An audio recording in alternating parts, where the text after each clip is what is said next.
Hello, and welcome back to the Sleepy Darwin. Whether you're here to let the day dissolve into something softer, to find peace after the world has worn you thin, or to simply rest while learning something beautiful, you've found exactly where you need to be. Tonight, we're settling into one of nature's most quietly remarkable stories. How our planet tends to her own wounds, mends her broken places, and carries on with the patient work of healing that's been happening for billions of years.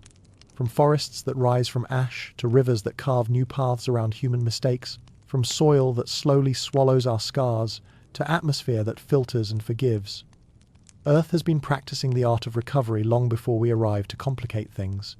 This is a story about resilience written in stone, sung in wind patterns, and whispered through root systems that connect continents.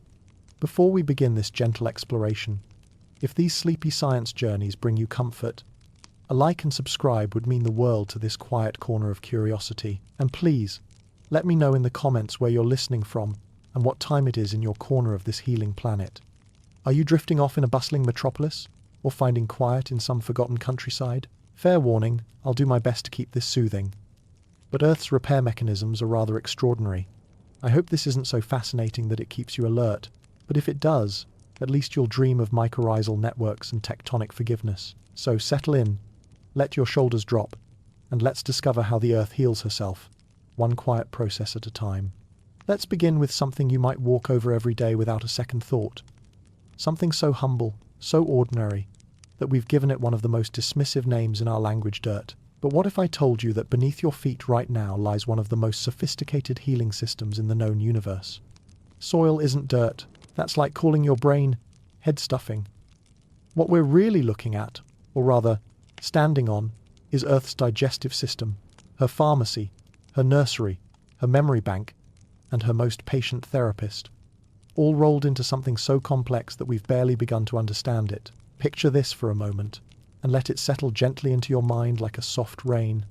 In a single teaspoon of healthy soil, just a teaspoon, the amount you'd use to stir honey into tea, there are more living organisms than there are people on Earth. More than 8 billion tiny lives, all busy with the ancient work of healing, recycling, communicating, and creating the conditions for more life. That teaspoon holds bacteria that have been practicing chemistry for 3.5 billion years. It contains fungi with networks more sophisticated than our internet. It cradles the sleeping seeds of plants that won't wake up until conditions are just right. It's home to microscopic animals that spend their entire lives in a world smaller than a grain of sand. And yet their work supports every forest, every garden, every grain of wheat that has ever fed a human being. When you step outside tomorrow, or perhaps when you wake up and look out your window, remember that you're not just looking at ground. You're looking at Earth's living skin, her breathing tissue, her healing body made manifest. And like any living tissue, it knows how to repair itself, how to adapt, how to remember, and how to keep the larger body healthy. Now, let's lean in close to one of Earth's most beautiful healing processes. One that happens so quietly you've probably never noticed it, even though it's happening everywhere around you, right now. It's the symphony of decomposition, though symphony might seem like too grand a word for what appears to be simple decay. But appearances, as we're learning, can be wonderfully deceiving. Every autumn, or perhaps it's autumn right where you're listening from, trees begin their annual act of generosity. They release their leaves, letting them spiral down in colors that poets have spent centuries trying to capture in words. But what happens next is where the real magic begins. The kind of magic that makes poetry look simple by comparison. Those fallen leaves become the sheet music for an underground orchestra that never stops playing. The moment a leaf touches soil, it becomes a dinner invitation to thousands of different species of bacteria, each one specialized for breaking down different compounds. Some focus on the cellulose, others on the lignins that made the leaf strong. Some work on the chlorophyll that once captured sunlight, while others carefully dismantle the complex proteins that once carried messages through the leaf's tiny veins. It's like watching a master chef work. If that chef happened to be invisible, worked with molecular precision, and had 3 billion years of practice. Every chemical bond is carefully separated. Every useful molecule is saved and repurposed. Every bit of energy is captured and passed along to someone who needs it. What looks like decay is actually the most sophisticated recycling program ever devised. But here's where it gets even more beautiful. Those bacteria aren't working alone. They're part of a vast network of communication and cooperation that makes our internet look like 2 tin cans connected by string. The fungi are the real stars of this underground web. Imagine, if you can, threads finer than spider silk, stronger than steel cable, stretching through the soil like an invisible subway system. These are the mycelial networks, the fungal internet that connects not just individual plants, but entire forests. A single fungus can stretch for miles underground, linking tree to tree, plant to plant, sharing resources like the world's most generous neighbor. When a young seedling is struggling in deep shade, the network knows. Nutrients flow through fungal highways from older trees with more than they need. When a tree on the forest edge is being attacked by insects, it sends chemical signals through this underground network, warning its neighbors to begin producing their own insect-repelling compounds. When an ancient tree is dying, it downloads its accumulated resources into the network, leaving its life's work as an inheritance for the trees that will outlive it. This is decomposition's deeper secret. What looks like ending is actually beginning. Every death becomes life. Every fallen tree becomes the nursery for dozens of seedlings. Every leaf becomes the foundation for next year's growth.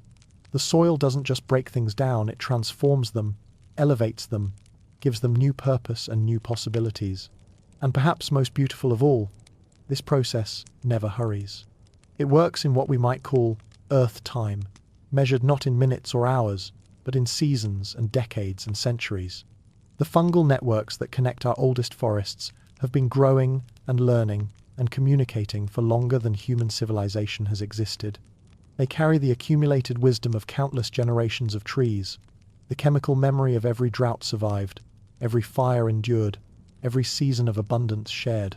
As you rest tonight, listen for this symphony. You won't hear it with your ears, but you might feel it in your bones, the deep, quiet work of decomposition and renewal happening all around you, the patient transformation of death into life, the underground songs that keep our world green and growing and healed. There's something almost magical about soil's ability to remember, though the magic is really just chemistry, working on a timescale that makes human memory look fleeting. Soil remembers everything, every plant that ever grew there, every fire that ever burned there, every flood that ever flowed across it. It holds these memories not in neurons or synapses, but in the patient accumulation of chemical signatures, the slow layering of molecular stories that can be read by those who know how to look. Walk through an old-growth forest, and the soil beneath your feet remembers when those massive trees were just seedlings. It holds the chemical fingerprints of their early growth, the nutrients they needed, the partnerships they formed with mycorrhizal fungi, the seasonal rhythms they danced to year after year. In some cases, the soil remembers forests that grew there centuries before the current trees ever took root. Scientists studying farmland in Europe have found chemical signatures of ancient forests in soil that's been cultivated for 1,000 years. The trees are long gone, but their memory persists in the particular mix of organic compounds, the specific ratios of nutrients, the subtle pH variations that those long-dead trees created through decades or centuries of growth. It's like finding ghostly footprints in the earth, except these footprints tell stories. They tell us about climate patterns from centuries past, about which plants thrived when, about how ecosystems responded to changes in temperature and rainfall and human activity. The soil is Earth's most patient librarian, carefully cataloguing and preserving every chapter of the life story written across her surface. But perhaps soil's most important memory is its memory of carbon. Every breath you take, every breath that everyone who came before you ever took, has been part of a vast, slow cycle through Earth's soils.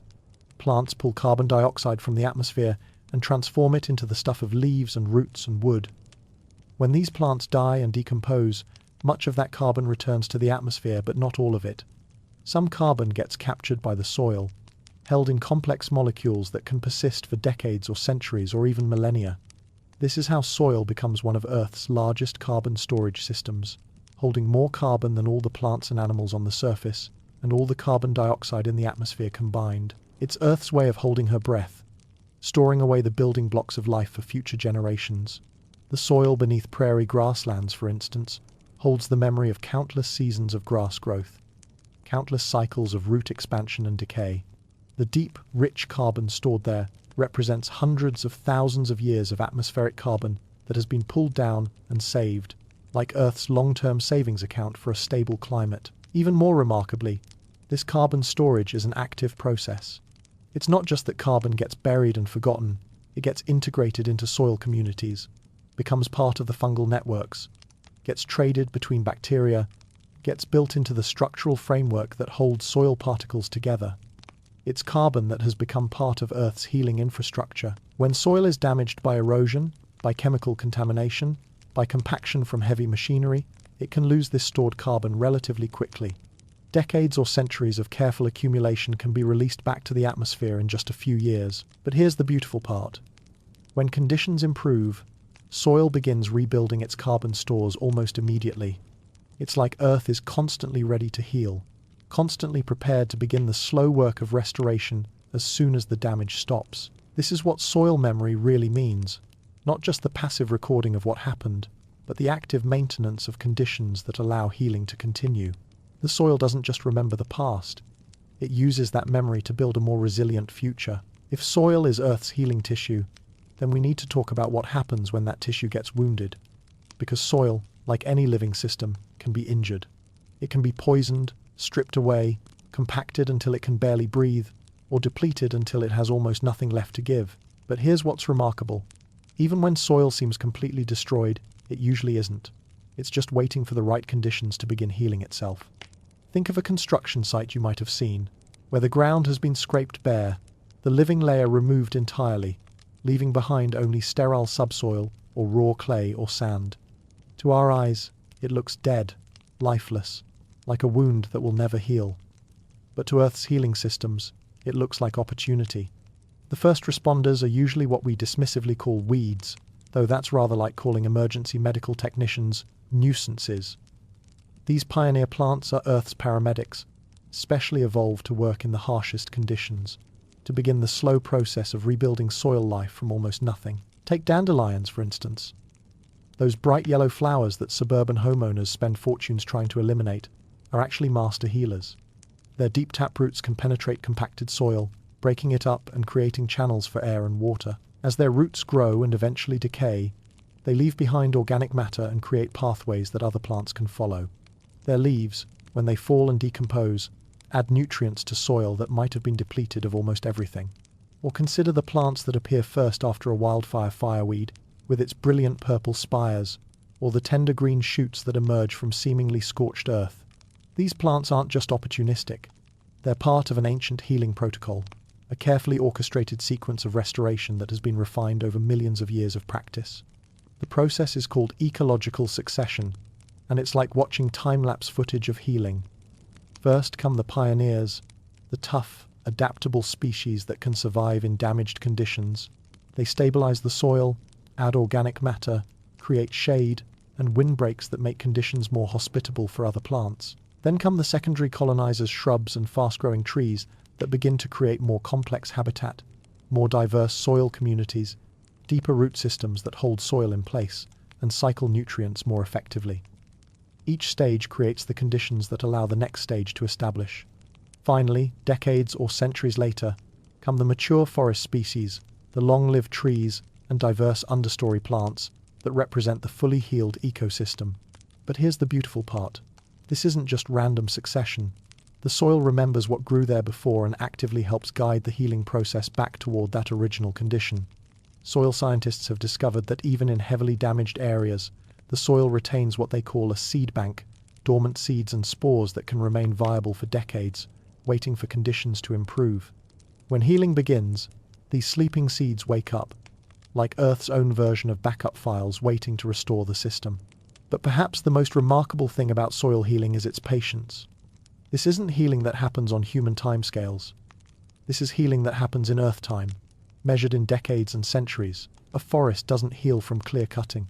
In a few years, it takes generations. Soil doesn't recover from severe erosion in a season. It rebuilds itself, grain by grain, year by year, with the kind of patience that puts human patience to shame. And yet, this slow healing is also incredibly resilient.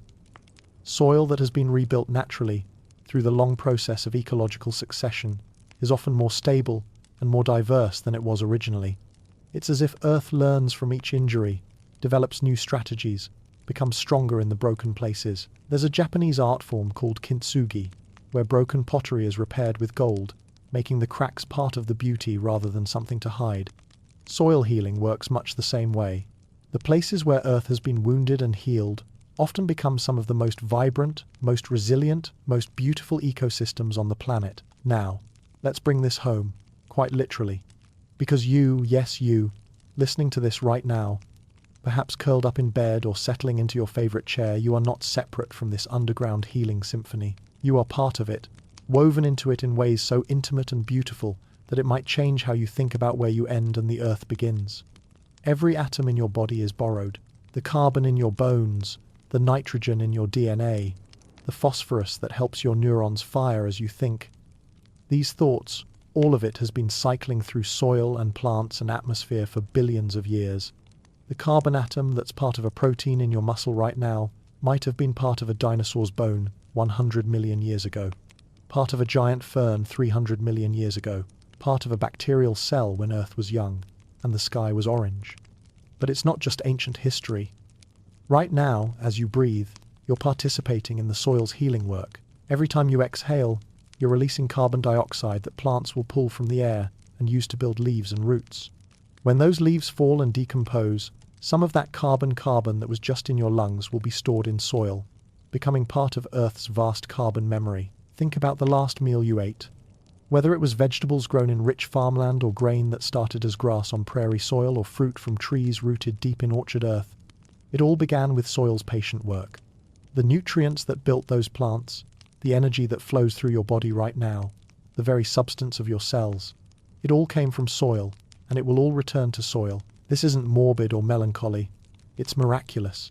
You are temporarily assembled from the elements of Earth, held together briefly in the pattern that is uniquely you, but never separate from the larger healing systems that sustain all life. Your breathing is part of Earth's breathing. Your healing is part of Earth's healing. When you feel stressed or anxious or unwell, remember that your body knows how to heal because it's made from Earth's healing wisdom. The same bacterial intelligence that orchestrates decomposition lives in your digestive system, helping you break down food and absorb nutrients. The same chemical signaling that allows plants to communicate through fungal networks operates in your nervous system, allowing your neurons to share information and coordinate healing responses. Even your sleep, this drowsy, drifting state you might be entering right now, is part of the same rhythms that govern soil communities. Just as soil organisms have daily and seasonal cycles of activity and rest, your body follows ancient patterns of healing that happen most effectively when you're at rest, when your conscious mind steps back and lets your deeper healing wisdom take over. As you settle towards sleep tonight, you might imagine your breath as part of Earth's breathing, your healing as part of Earth's healing. You might picture the soil beneath your home quietly working its underground magic, hosting the invisible communities that keep our world green and growing.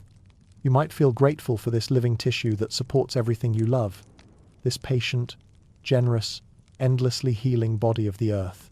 And perhaps, in the morning, you'll step outside with new eyes, new appreciation for what lies beneath. You'll remember that you're not walking on dirt, but on Earth's living tissue. You'll remember that every step connects you to the vast, slow, beautiful work of planetary healing that never stops, never hurries, never gives up. You are held by soil's ancient wisdom. You are nourished by its generous abundance. You are part of its endless healing story. Rest well in that knowledge. Let it settle into your bones like nutrients soaking into rich earth. The soil will keep working while you sleep, the way it has every night for billions of years, turning death into life, storing carbon, sharing resources, remembering everything, healing everything, holding everything together with the quiet patience that makes all other healing possible. Sweet dreams, fellow earthlings. The ground beneath you is alive, and you are loved. Close your eyes for a moment, if they aren't already closed, and listen. Do you hear water somewhere nearby? Perhaps rain against a window, or the distant hum of pipes in your walls, or maybe you're lucky enough to hear a stream or river flowing past. Whatever water you're hearing, you're listening to something extraordinary. You're hearing Earth's blood flowing through her veins. The water moving through our world right now is participating in the oldest healing system on the planet. Every raindrop, every river, every cloud drifting overhead is part of a circulation system so vast and so precise that it makes our most sophisticated medical technology look primitive by comparison. This is the hydrologic cycle, Earth's cardiovascular system, her way of moving nutrients and energy and healing compounds to every corner of her body. But here's something that might make you pause in wonder.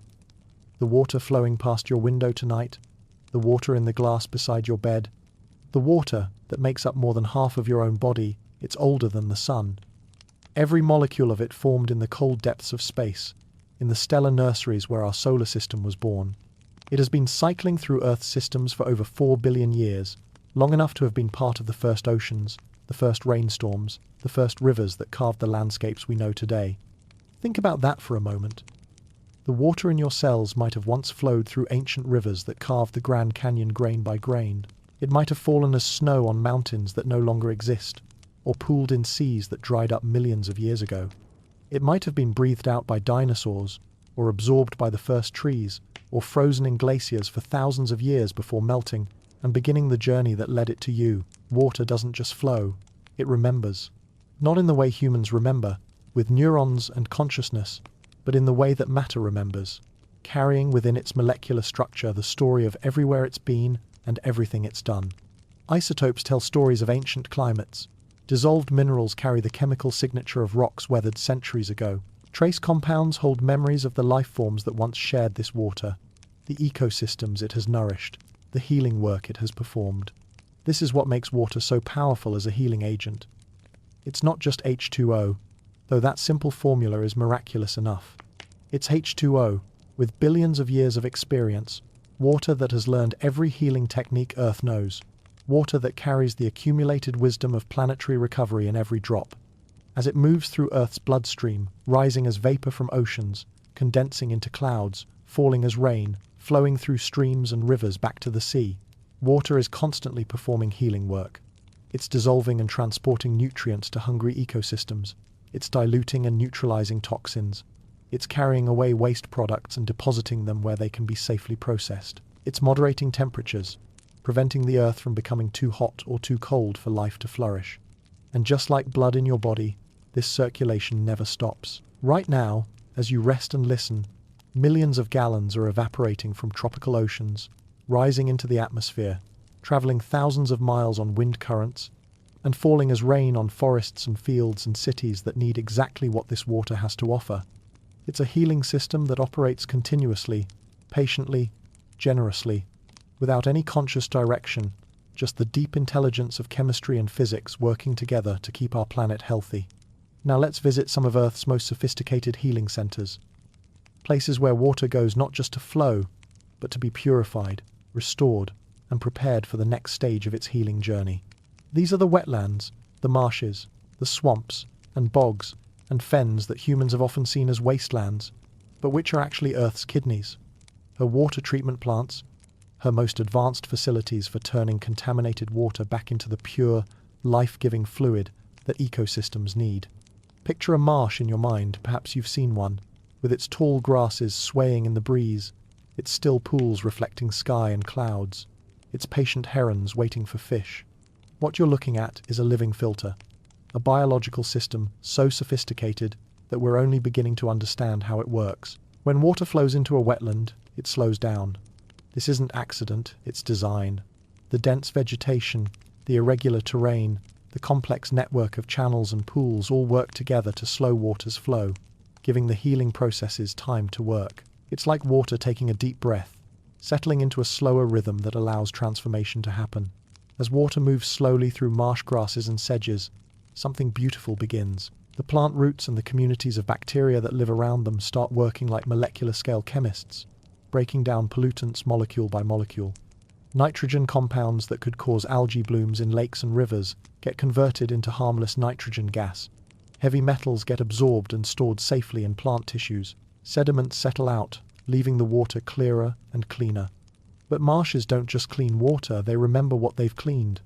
The plants and soil in wetlands hold a chemical record of everything they've processed, everything they've healed. Scientists studying wetlands near cities can read the history of industrial pollution in the layers of sediment, can see how these living systems have been patiently absorbing and neutralizing human impacts for decades or centuries. Even more remarkably, wetlands learn and adapt. When a new type of pollutant appears, the microbial communities begin evolving new strategies to break it down. When pollution levels change, the plant communities shift to species better equipped to handle the new conditions. It's as if wetlands have their own immune system, constantly developing new defenses against whatever challenges come their way. The root systems of marsh plants are particularly elegant.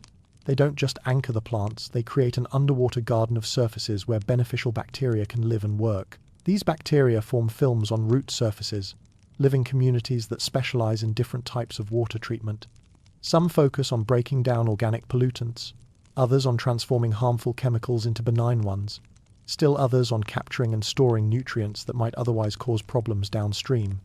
Think of it as an underwater city, populated by trillions of microscopic workers, all dedicated to the task of healing water. And like any good city, it's diverse, with different neighborhoods specializing in different functions, all connected by transportation networks that allow resources and information to flow where they're needed. Wetlands also serve as water's memory banks. They store water during wet periods and release it slowly during dry spells, moderating the flow of rivers and streams, preventing both floods and droughts. This storage capacity represents a kind of temporal healing, smoothing out the extremes that could stress downstream ecosystems, providing a steady, reliable source of clean water even when rainfall is irregular. And here's something that might surprise you. Wetlands create their own weather. Through evapotranspiration, the process of plants releasing water vapor, they can influence local humidity and rainfall patterns. Large wetlands can actually call rain to themselves, creating the conditions they need to continue their healing work. It's as if they're actively participating in the hydrologic cycle, not just responding to it but helping to direct it. Let's follow the water as it leaves the quiet healing pools of wetlands and enters the flowing arteries of rivers. Here, we encounter one of Earth's most dynamic healing processes, the ability of rivers to heal not just the water they carry, but the very landscape they flow through. Rivers are sculptors, constantly reshaping the earth, but they're also healers, constantly working to repair and restore the wounds in the landscape. When you watch a river flow, you're watching a master craftsman at work, someone with millions of years of experience in the delicate art of geological therapy.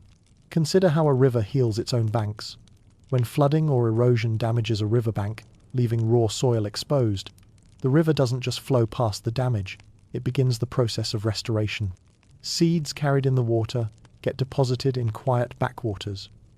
Nutrients dissolved in the river water fertilize these new plantings. The changing flow patterns create new habitats where different species can establish themselves. Over time, the damaged bank becomes a thriving riparian forest, often more diverse and resilient than what was there before. It's as if the river uses injury as an opportunity for improvement, like an artist who incorporates a mistake into the painting and discovers it makes the whole composition more beautiful. But perhaps the most elegant example of river healing is the way rivers naturally meander. Those gentle curves that wind across landscapes aren't inefficiencies in the system, they're features that serve multiple healing functions. Meanders slow water down, reducing erosion. They create deep pools and shallow riffles that provide diverse habitats. They allow rivers to spread their healing influence across wider floodplains. When humans straighten rivers, forcing them into artificial channels for shipping or flood control, the rivers often begin the patient work of rebuilding their meanders. It might take decades, but slowly, persistently, the water finds ways to restore its natural healing pattern. Engineers call this river restoration, but really it's just rivers doing what they've always done, healing themselves and the landscapes they flow through. Seasonal flooding, which humans often see as a destructive force, is actually one of rivers' most important healing tools. When rivers overtop their banks and spread across floodplains, they're performing a kind of landscape-scale medicine. They're depositing nutrient-rich sediments that fertilize floodplain soils. They're recharging groundwater systems.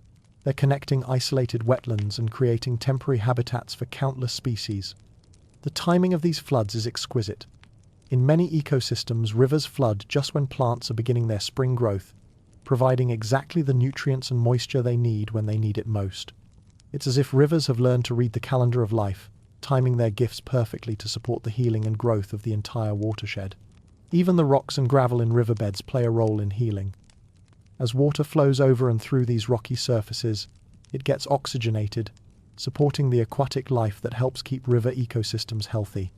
The spaces between rocks provide shelter for fish and breeding grounds for insects that form the base of aquatic food webs. The constant, gentle tumbling of stones helps break down organic matter and distribute nutrients throughout the water column. Rivers also heal through connection. They link mountains to oceans, forests to wetlands, carrying not just water but nutrients, seeds, and the chemical messages that allow different ecosystems to communicate with each other. A river is like Earth's postal service, constantly delivering packages of nutrients and information to communities that depend on these deliveries for their health and survival. Now let's travel to the places where water takes a much longer view of healing, the glaciers and ice sheets that serve as Earth's long-term memory banks, storing not just water, but detailed records of our planet's climate history and healing processes. Ice might seem like water at rest, but it's actually water in deep contemplation, holding within its crystalline structure the most detailed archive of Earth's atmospheric history that we possess. Every layer of ice in a glacier represents a year of snowfall, and within each layer are trapped bubbles of ancient air, tiny time capsules that preserve the exact composition of Earth's atmosphere from hundreds or thousands of years ago. When scientists drill ice cores from glaciers in Greenland or Antarctica, they're reading Earth's autobiography, written in frozen water. They can see the chemical signatures of volcanic eruptions that happened centuries ago. They can track changes in atmospheric greenhouse gases across millennia. They can read the records of droughts and floods, of warm periods and ice ages, of how Earth's climate systems have responded to and recovered from countless disturbances. But ice doesn't just record history, it actively participates in Earth's healing processes. Glaciers are massive reservoirs of fresh water, slowly releasing their stored resources as they melt. This gradual release helps moderate river flow, providing steady water supplies to communities downstream, even during dry seasons. It's like having a savings account for water, accumulated during abundant times and withdrawn gradually during times of need. The seasonal cycle of ice formation and melting is one of Earth's most elegant healing rhythms. In winter, water is stored as snow and ice.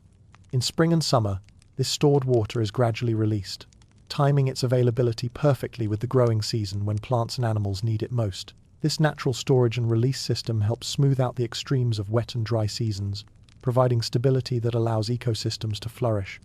Glacial melt also carries with it nutrients that have been slowly concentrated over decades or centuries of ice formation. These nutrients, released into rivers and eventually carried to oceans, help fertilize marine ecosystems. It's as if glaciers are Earth's vitamin supplements, slowly releasing concentrated doses of essential minerals that support life throughout entire watersheds. But perhaps the most profound aspect of ice's healing role is its ability to moderate Earth's temperature through what scientists call the albedo effect. The white surface of ice and snow reflects sunlight back into space, helping to keep our planet cool. As climate changes and ice melts, this cooling effect is reduced. But Earth's ice systems also respond by shifting and adapting in ways that help maintain stability. Even the process of melting, which might seem like loss, is actually a form of healing and renewal. When ancient ice melts, it releases water that has been locked away for centuries or millennia, making it available again for the active work of the hydrologic cycle. It's like Earth is accessing her long-term savings, bringing stored resources back into circulation when they're needed for current healing processes. The formation of new ice is equally important for Earth's healing. When water freezes, it releases energy that helps warm the surrounding environment, nature's way of moderating temperature extremes. The annual formation and melting of sea ice helps drive ocean currents that distribute heat around the planet, preventing any region from becoming too hot or too cold for life to survive. Finally, let's follow all this water to its ultimate destination, the vast, patient oceans that serve as Earth's ultimate healing pools, her largest organs of purification and renewal. The oceans breathe. Twice a day, their surfaces rise and fall with the tides, in a rhythm so fundamental that countless species have synchronized their life cycles to this cosmic breathing. But this breathing does more than just move water. It circulates nutrients, oxygenates coastal waters, and provides the energy that drives some of Earth's most important healing processes. Think of tidal pools for a moment, those small pools of seawater left behind when the tide retreats. These temporary habitats are like Earth's healing experiments, isolated laboratories where evolution can try out new forms of cooperation and resilience. The species that thrive in tidal pools have learned to survive in conditions that change dramatically twice daily, and their strategies for survival often become the foundation for healing processes that benefit entire ocean ecosystems. The oceans are also Earth's largest carbon storage system, holding more than 50 times as much carbon as the atmosphere. Through a process called the biological pump, marine organisms absorb carbon dioxide from surface waters and transport it to the deep ocean, where it can be stored for centuries or millennia. It's like the oceans are breathing in Earth's excess carbon, holding it safely away from the atmosphere while other healing processes work to restore balance. But perhaps the most beautiful of all oceanic healing processes is marine snow, the gentle, constant precipitation of organic matter that falls from surface waters to the ocean floor. This isn't snow as we usually think of it, but rather a soft rain of dead plankton, fecal pellets, and organic debris that drifts down through the water column like falling forgiveness. Marine snow feeds the deep-sea communities that form the foundation of ocean food webs. It carries nutrients from the sunlit surface waters to the dark depths where other organisms wait to transform and recycle them. And as it falls, it provides food for countless creatures at every depth, linking the entire ocean in a vast network of nourishment and renewal. The deep ocean currents that carry this marine snow around the globe also serve as Earth's climate regulation system. These currents, driven by differences in temperature and salinity, circulate nutrients and heat around the planet, ensuring that no region becomes too depleted or too overwhelmed. It's like Earth's circulatory system, constantly redistributing resources to maintain the health of the whole. Even the chemistry of seawater serves healing functions. The ocean's pH naturally buffers against sudden changes, absorbing excess acids and maintaining the chemical conditions that marine life needs to thrive. The salt content of seawater helps preserve organic matter and creates the density differences that drive healing currents. As you drift towards sleep tonight, you might imagine yourself as part of this vast oceanic healing. Your body is mostly water, and that water carries within it the same salts, the same minerals, the same chemical wisdom that flows through Earth's oceans. Your blood is like a personal ocean, circulating nutrients and removing wastes with the same patient efficiency that characterizes the global water cycle. The water you'll drink tomorrow has been part of this healing journey for billions of years. It has fallen as rain on every continent, flowed through countless rivers, rested in countless lakes, risen and fallen with countless tides. It carries within its molecular structure the accumulated wisdom of planetary healing, the memory of every purification it has participated in, every life it has supported, every ecosystem it has restored. Rest easy in this knowledge. You are held by water's ancient wisdom, nourished by its endless circulation, healed by its patient work. The rivers remember, and so do you. The oceans breathe, and so do you. The great healing circulation of water continues while you sleep, the way it has every night for billions of years, carrying away what needs to be released and bringing back what needs to be renewed. Sweet dreams, fellow water-bearer. The flow continues, and you are part of it. Take a breath with me right now. A slow, deep breath. Feel your lungs filling, your chest expanding, your body welcoming the air that surrounds us always, but which we rarely pause to truly appreciate. That breath you just took, it's participating in the most ancient and continuous healing ritual on our planet. You're breathing with Earth herself, sharing in the great atmospheric breath that has been sustaining life for billions of years. The atmosphere isn't just air around us, it's Earth's lungs, her breathing body, her way of processing the energy that streams constantly from our star and transforming it into the conditions that make life possible. Every breath you take connects you to this planetary breathing, makes you a participant in the largest healing system in our solar system. But here's something that might take your breath away. The oxygen filling your lungs right now is a gift that took over 2 billion years to unwrap. When Earth was young, her atmosphere contained almost no oxygen. The early air was a mixture of methane, ammonia, and carbon dioxide, poisonous to most life forms we know today. The oxygen that now makes up 21% of our atmosphere, the oxygen that keeps you alive right now, is the product of the most successful biological healing project in Earth's history. It began with tiny blue-green bacteria called cyanobacteria, organisms so small you could fit millions of them in a drop of water, yet so revolutionary that they changed the chemistry of an entire planet. These microscopic alchemists learned to capture sunlight and use its energy to split water molecules, releasing oxygen as what they probably considered waste.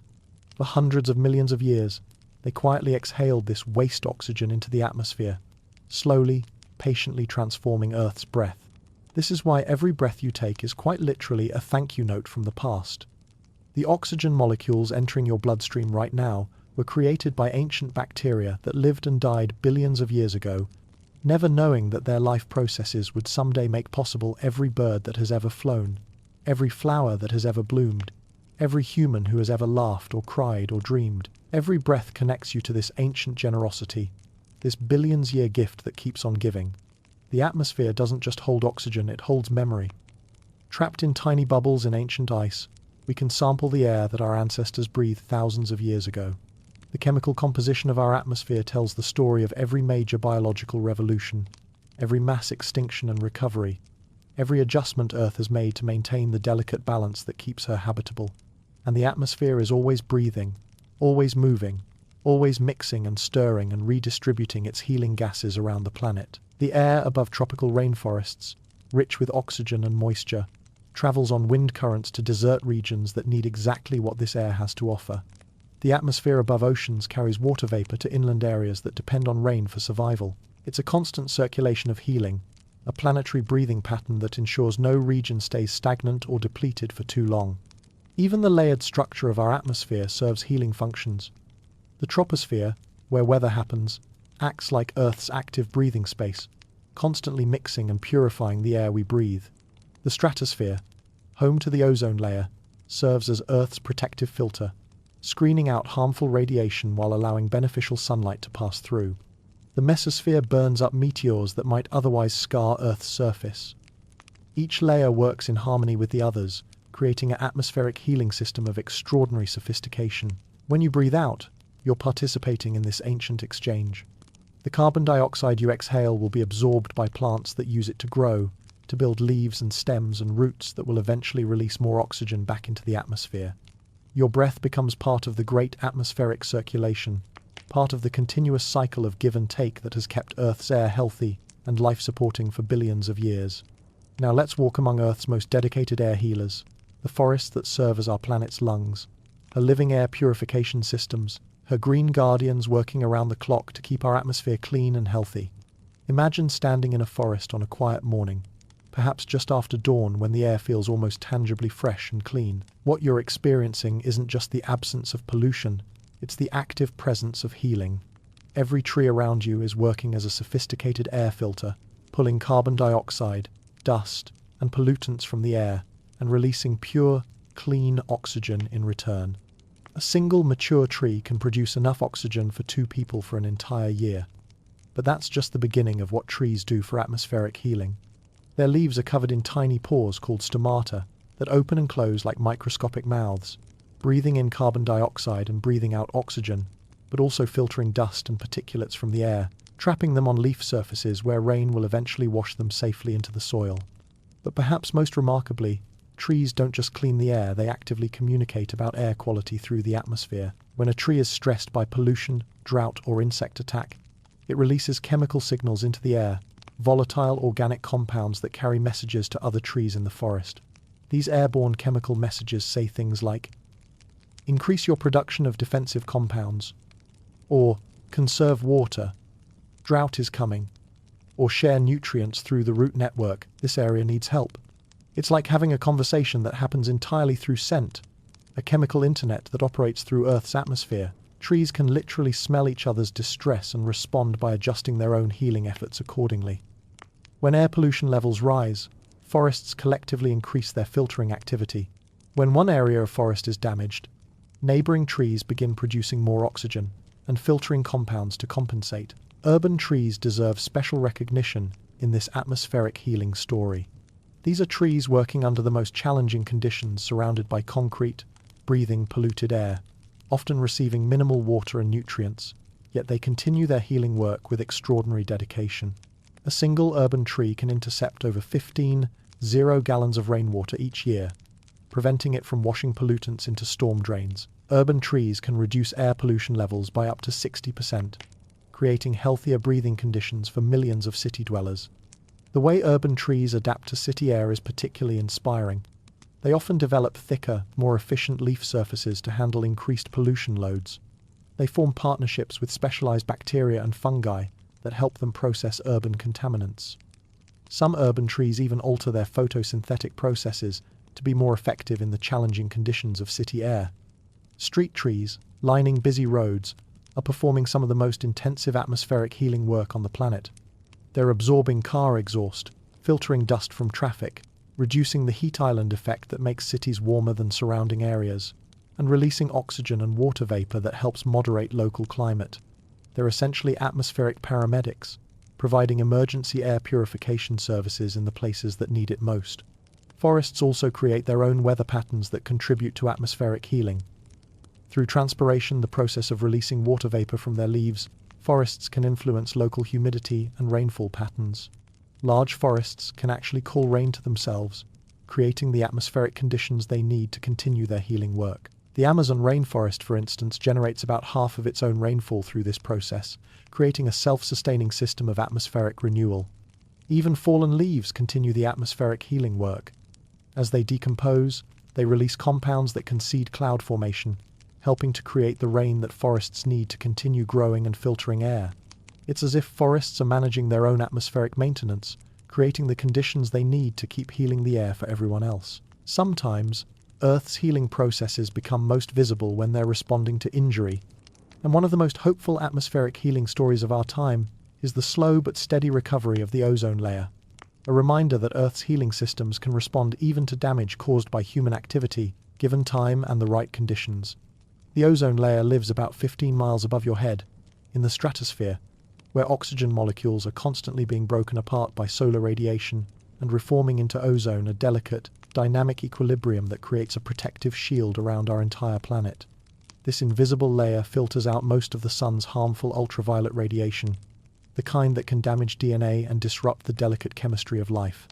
In the 1980s, scientists discovered that human-made chemicals called chlorofluorocarbons were breaking down this protective layer, creating what became known as the ozone hole, a seasonal thinning over Antarctica that grew larger each year.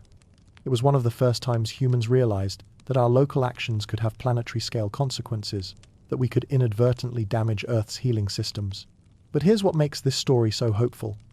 Earth's response to this injury became a template for healing that involved not just atmospheric chemistry, but human cooperation on a scale never seen before.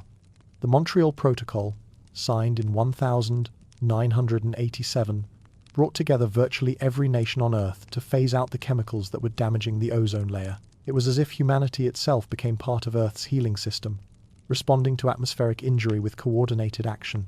And slowly, patiently, the ozone layer began to heal. The chemistry is complex, but essentially, as the damaging chemicals gradually broke down and were no longer being added to the atmosphere, the natural processes that create ozone began to restore the protective layer. The ozone hole stopped growing, then it began to shrink. Scientists now project that the ozone layer will return to its pre-1980 condition sometime around 2060, a complete atmospheric healing that will take about 80 years. This timeline teaches us something important about atmospheric healing.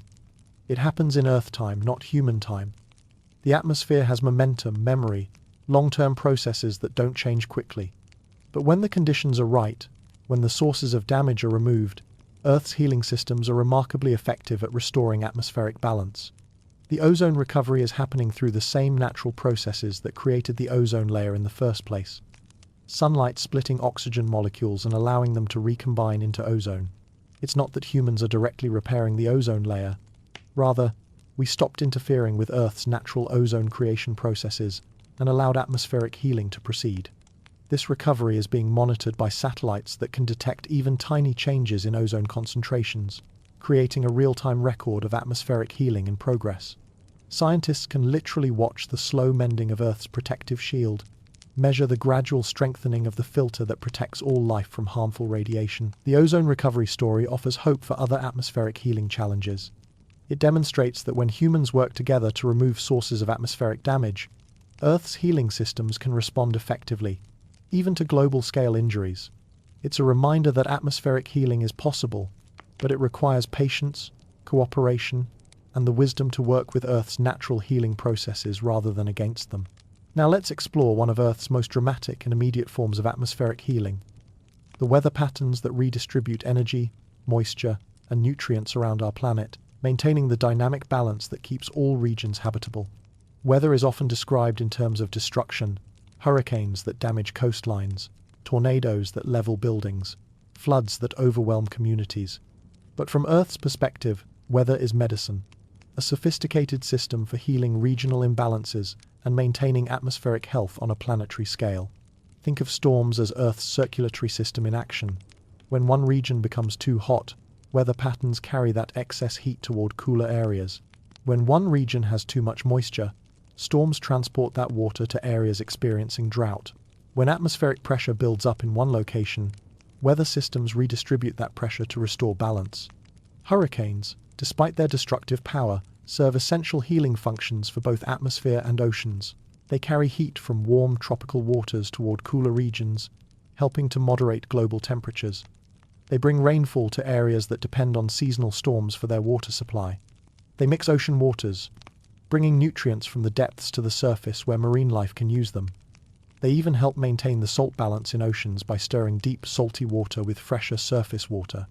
Lightning is perhaps Earth's most spectacular atmospheric healing tool, a planetary nervous system that helps maintain the electrical balance between Earth's surface and atmosphere.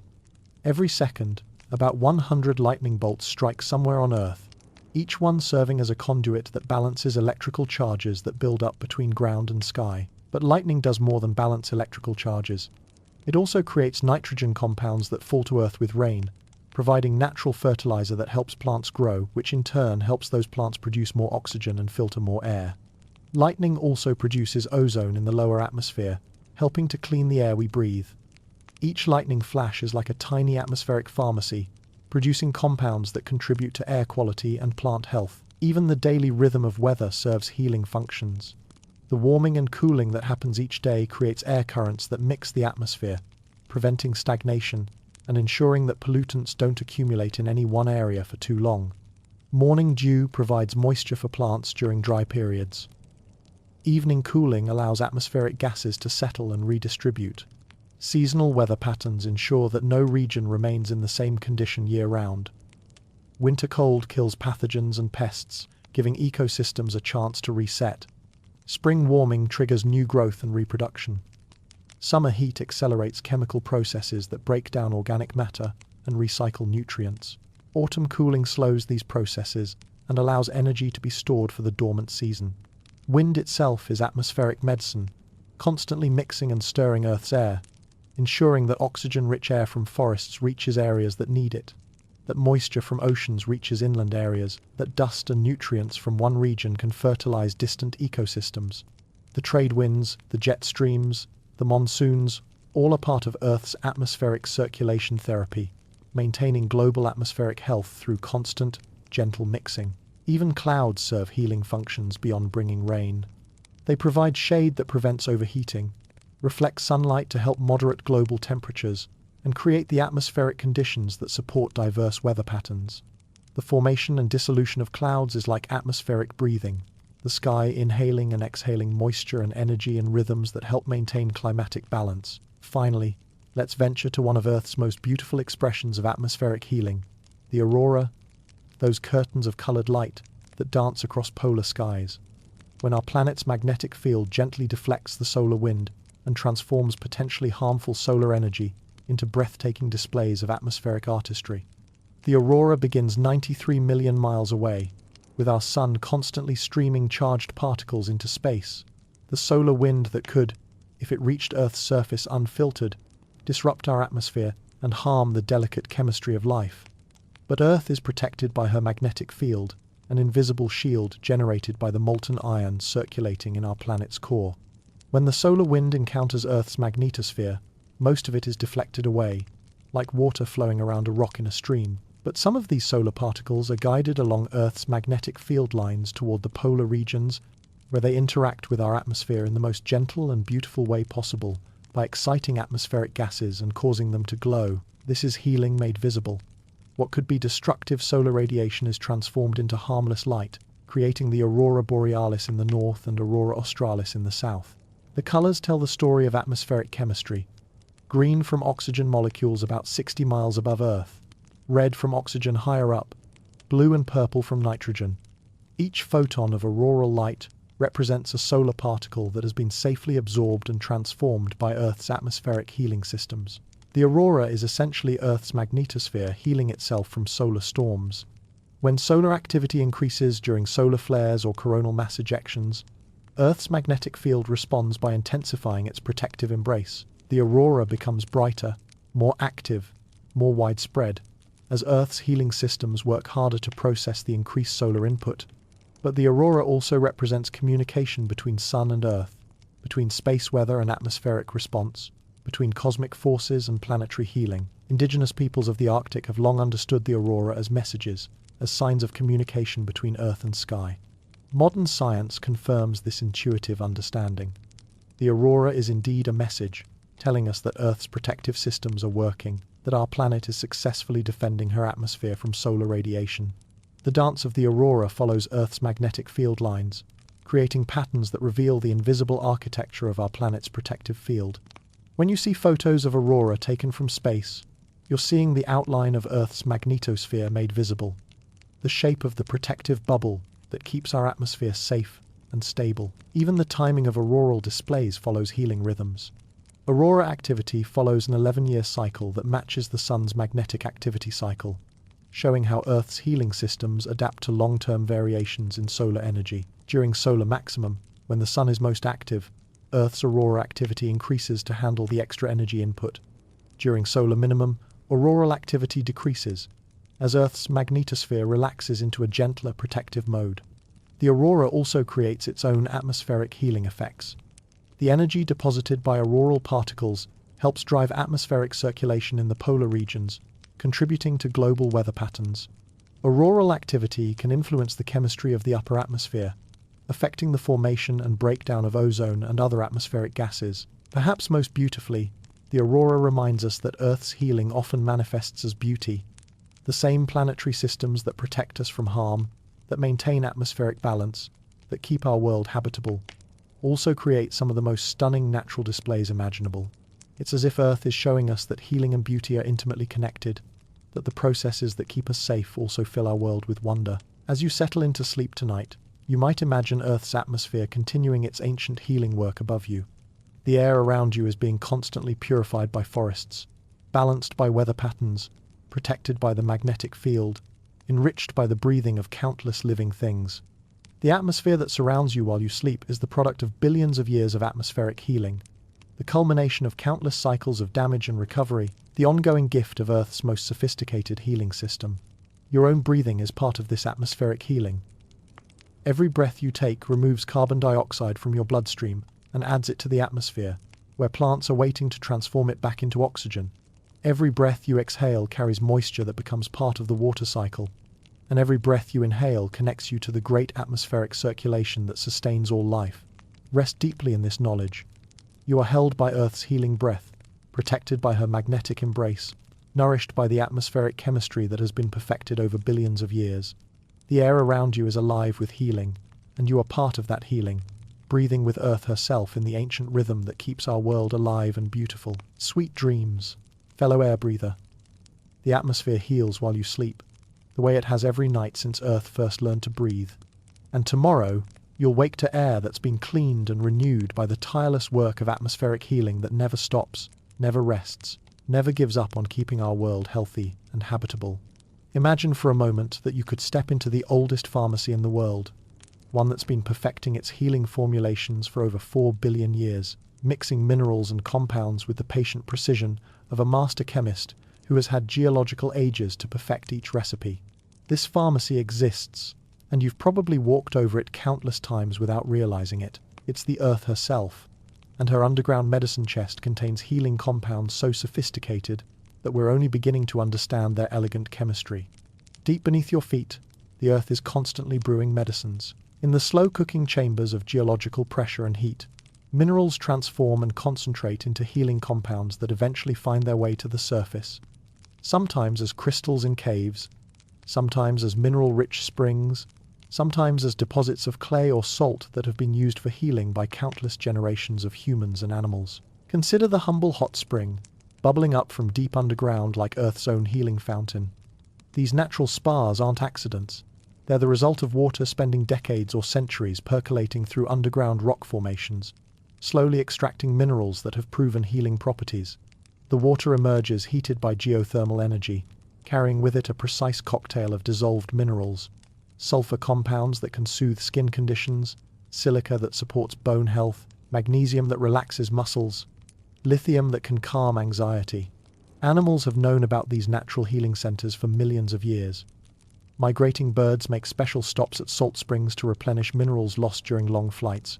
Elephants travel hundreds of miles to visit caves, where they can scrape mineral-rich clay from the walls, clay that helps neutralize plant toxins in their diet. Even domestic animals, when given the choice, will seek out mineral deposits that contain exactly what their bodies need for healing. The chemistry of these natural medicines is exquisite in its precision. Take Epsom salt, magnesium sulfate, that forms naturally in certain geological conditions. When dissolved in warm water, it creates exactly the right concentration of magnesium ions to be absorbed through the skin, helping to reduce inflammation and muscle tension.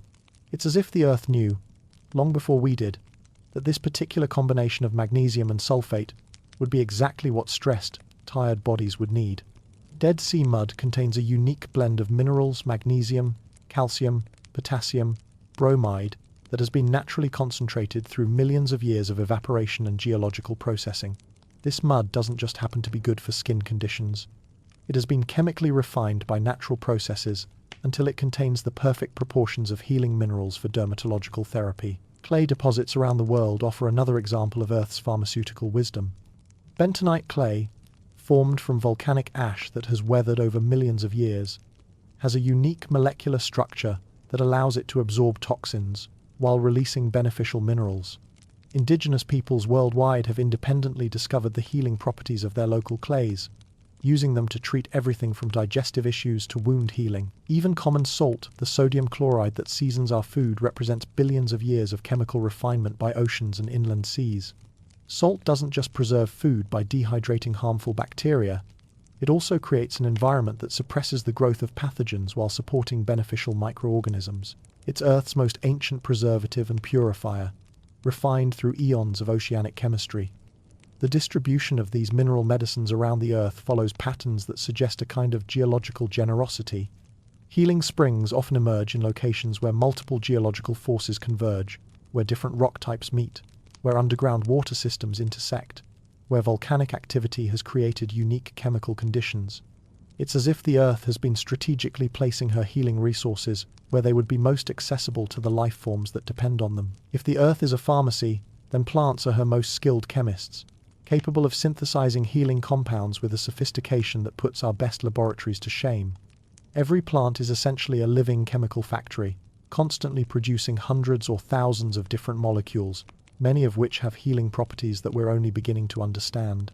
Walk through any forest, any meadow, any garden, and you're surrounded by chemical innovations that represent millions of years of research and development. Each plant has evolved its own unique set of chemical defenses, attractants, and healing compounds, creating a vast natural pharmacy where every species offers something different to the healing needs of the ecosystem. Consider the willow tree, whose bark contains salicin, the compound that inspired the development of aspirin. For thousands of years before synthetic chemistry existed, humans and animals knew to chew willow bark for pain relief. The willow wasn't creating this compound for our benefit, of course. Salicin helps the tree defend against insects and fungal infections, but in sharing this chemical with us, the willow taught us one of medicine's most important lessons, that pain relief and anti-inflammatory healing can come from the same molecular source. This is the beautiful generosity of plant chemistry. Compounds that plants create for their own survival often turn out to be exactly what other life forms need for healing. It's as if the chemical language of life contains healing words that can be understood across species boundaries. Tea tree oil, produced by Melaleuca trees in Australia, contains over 100 different chemical compounds that work together as a powerful antimicrobial and anti-inflammatory agent. The tree creates this complex chemical blend to protect itself from bacterial and fungal infections in its humid native environment.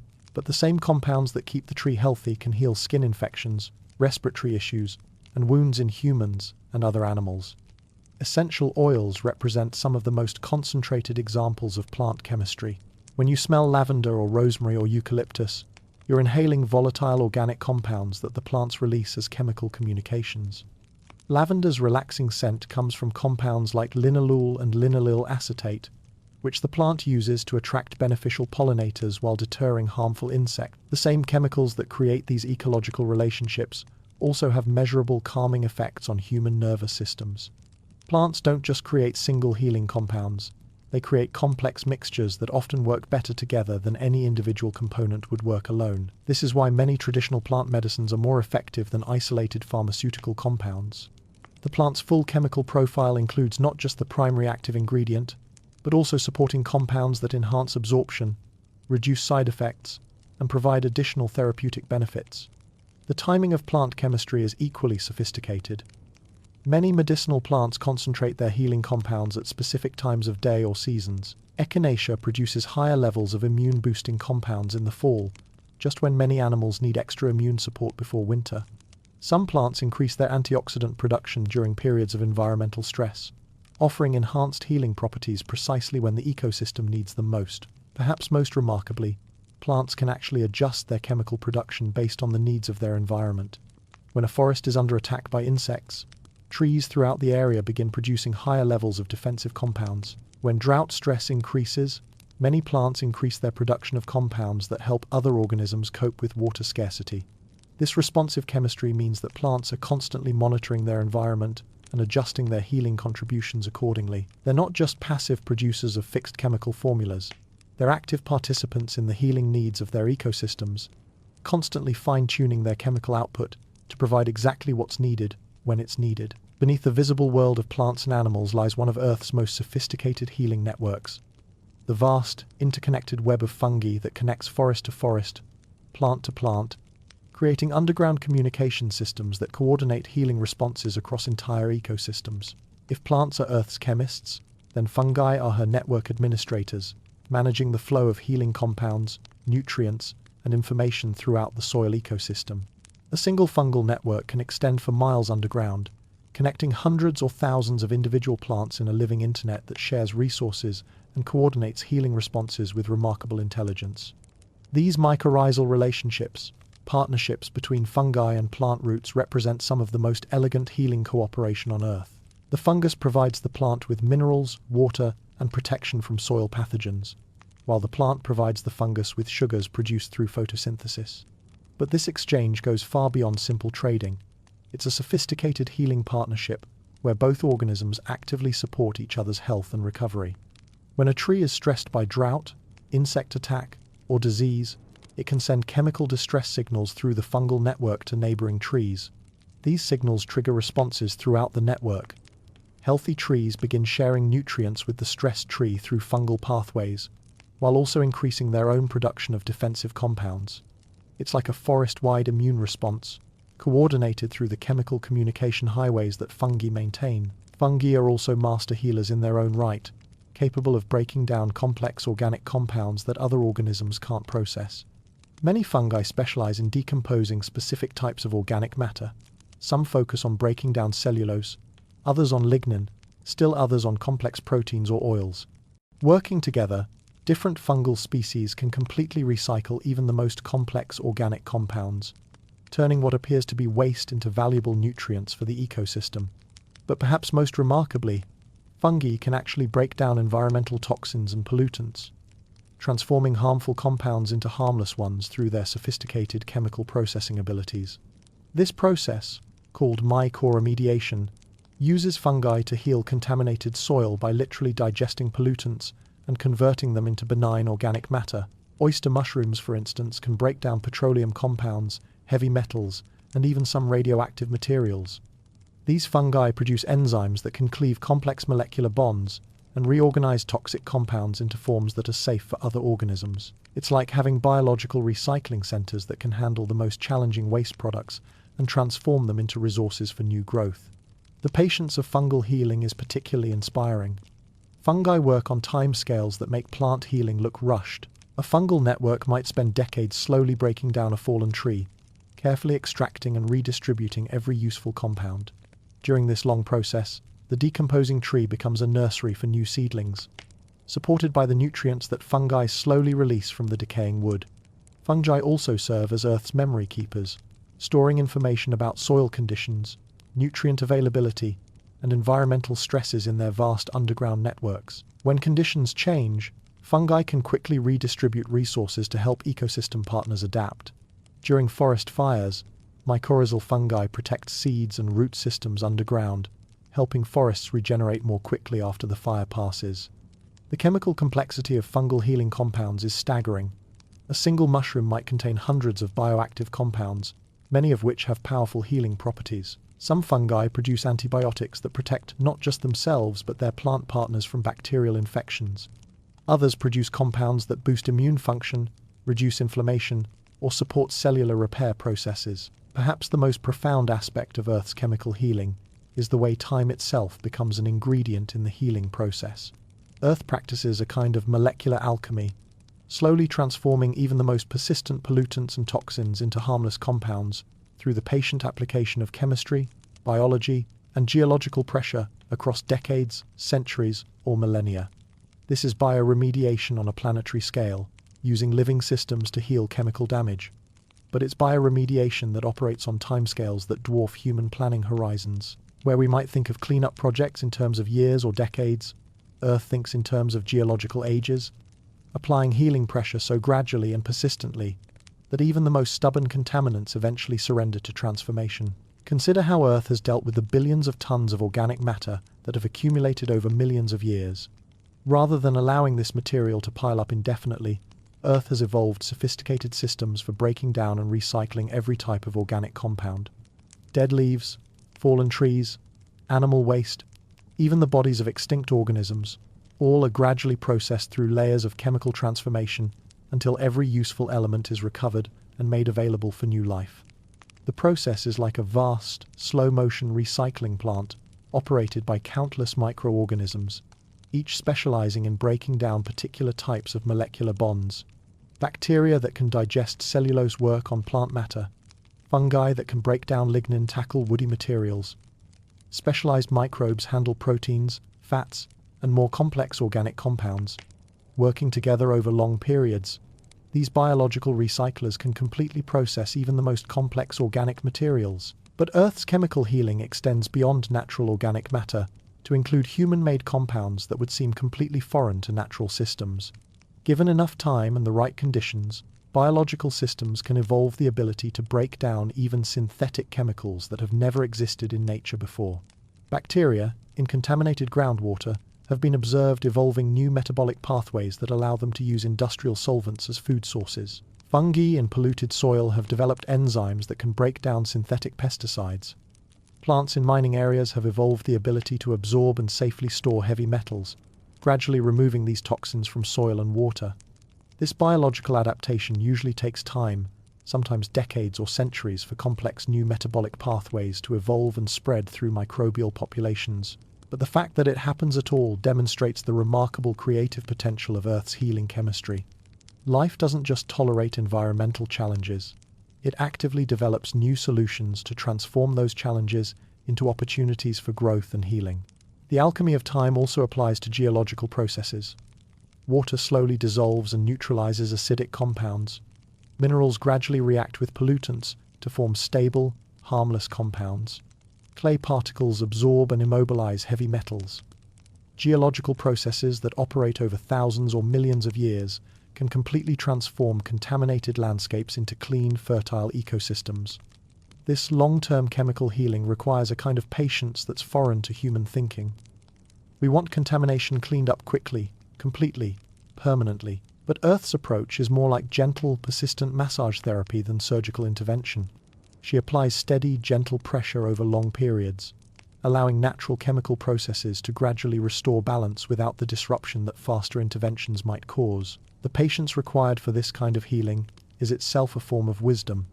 Earth has learned, through billions of years of experience, that lasting chemical healing happens slowly, that rushing the process often creates new problems, that the most stable and permanent healing comes from working with natural chemical processes rather than against them. Even in cases where human contamination seems overwhelming, Earth's chemical healing systems continue working, gradually transforming even the most persistent pollutants into harmless compounds. Love Canal, the Exxon Valdez spill site. Chernobyl, all are slowly healing through natural chemical processes, though on timescales that exceed human lifespans. As you rest tonight, remember that Earth's chemical healing is happening all around you, in every soil microbe breaking down organic matter, in every plant root releasing healing compounds, in every fungal network sharing resources and information. The chemical wisdom that keeps our planet healthy is also at work in your own body, where countless biochemical processes maintain the delicate balance that keeps you alive and healthy. Your own healing is part of Earth's chemical healing. The minerals in your bones come from ancient rocks slowly weathered and transformed into bioavailable forms. The enzymes in your digestive system use the same chemical principles that fungi use to break down complex organic compounds. The antioxidants that protect your cells are often the same compounds that plants produce to protect themselves from environmental stress. Rest in the knowledge that you are held by Earth's ancient chemical wisdom, supported by healing systems that have been perfected over billions of years of practice. The pharmaceutical Earth continues her patient chemical work while you sleep, transforming, healing, and restoring balance with the gentle persistence that has kept our world healthy and habitable through countless challenges. Sweet dreams, fellow chemical being. You are made from Earth's chemistry, healed by Earth's chemistry, and held by the same molecular wisdom that has been keeping our planet healthy since life began. Tomorrow, the healing continues, one chemical transformation at a time. There's something almost paradoxical about calling fire gentle, isn't there? Fire seems like the antithesis of gentleness, fierce, consuming, transformative in ways that can appear purely destructive. But if you could see fire through Earth's eyes, through the lens of geological time and ecological wisdom, you'd discover that fire is actually one of her most sophisticated healing tools, a form of planetary acupuncture that brings renewal through what appears to be destruction. Settle back and imagine, if you will, Earth as a master gardener who has been tending the same garden for hundreds of millions of years. In this ancient garden, fire isn't an enemy to be fought, it's a trusted tool, as essential as rain or sunshine, used with the precision that comes from eons of practice. Earth has learned exactly when to apply fire's healing touch, how much heat to use, and where to direct its transformative energy for maximum healing benefit. The difference between Earth's controlled use of fire and the catastrophic fires that make headlines lies not in the fire itself, but in timing, frequency, and intensity. Natural fire cycles, orchestrated by Earth's own rhythms of drought and moisture, lightning and wind, create what we might call healing fires. Burns that move slowly enough for most animals to escape, that burn cool enough to spare the soil, that clear, accumulated debris without destroying the living root systems that will regenerate the forest. These healing fires typically occur every few years in grasslands, every decade or two in many forests, following patterns that have been refined over millions of years. They're like Earth's periodic house cleaning, removing the accumulation of dead plant matter that could fuel more dangerous fires, opening space for new growth, returning nutrients to soil in the form of ash. But perhaps most remarkably, many ecosystems have become so adapted to these regular fire cycles that they now require fire to maintain their health. Fire has become as necessary to these landscapes as water or air, not an external disturbance, but an integral part of their healing physiology. Prairie grasslands, for instance, have evolved with fire for so long that without regular burning, they begin to decline. The deep root systems of prairie grasses, some extending 20 feet underground, allow them to survive fires that clear away competing vegetation and accumulated thatch. After a prairie fire, these roots can quickly send up new shoots, taking advantage of the increased sunlight and the nutrients released from burned plant matter. The timing of these natural fires often coincides perfectly with the needs of the ecosystem. Lightning-sparked fires in many regions tend to occur at the end of dry seasons, just before the rains that will support rapid regrowth. It's as if Earth has choreographed fire and water to work together in a healing dance, with fire preparing the stage and water providing the conditions for dramatic new growth. Even the seeds of many plants have evolved to work with fire's healing power. Some species produce seeds with hard coats that require the heat of fire to crack open, ensuring that new plants will germinate only after fires have cleared space and prepared ideal growing conditions. These seeds carry hope literally encoded in heat. They won't begin growing until fire signals that the time is right for renewal. The smoke from healing fires also serves important ecological functions. Smoke can trigger germination in some plants, serve as a chemical signal that travels for miles to inform distant ecosystems about fire cycles, and even influence weather patterns that help control the spread and intensity of fires.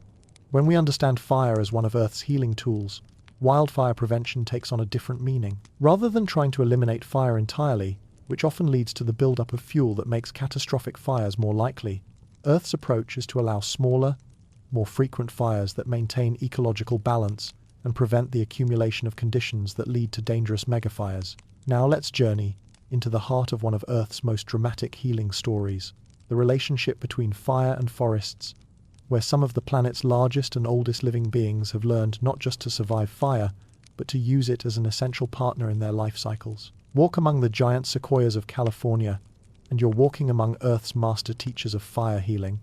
These ancient beings, some over 3,000 years old, some among the largest living things on the planet, have survived centuries of fires not by avoiding them, but by learning to use fire as a tool for health and regeneration. The thick, fibrous bark of a mature sequoia is like natural armor, designed to insulate the living tissues from the heat of fire. When flames lick up the trunk of an ancient sequoia, they're usually consuming only the outer bark, leaving the tree's living tissues unharmed.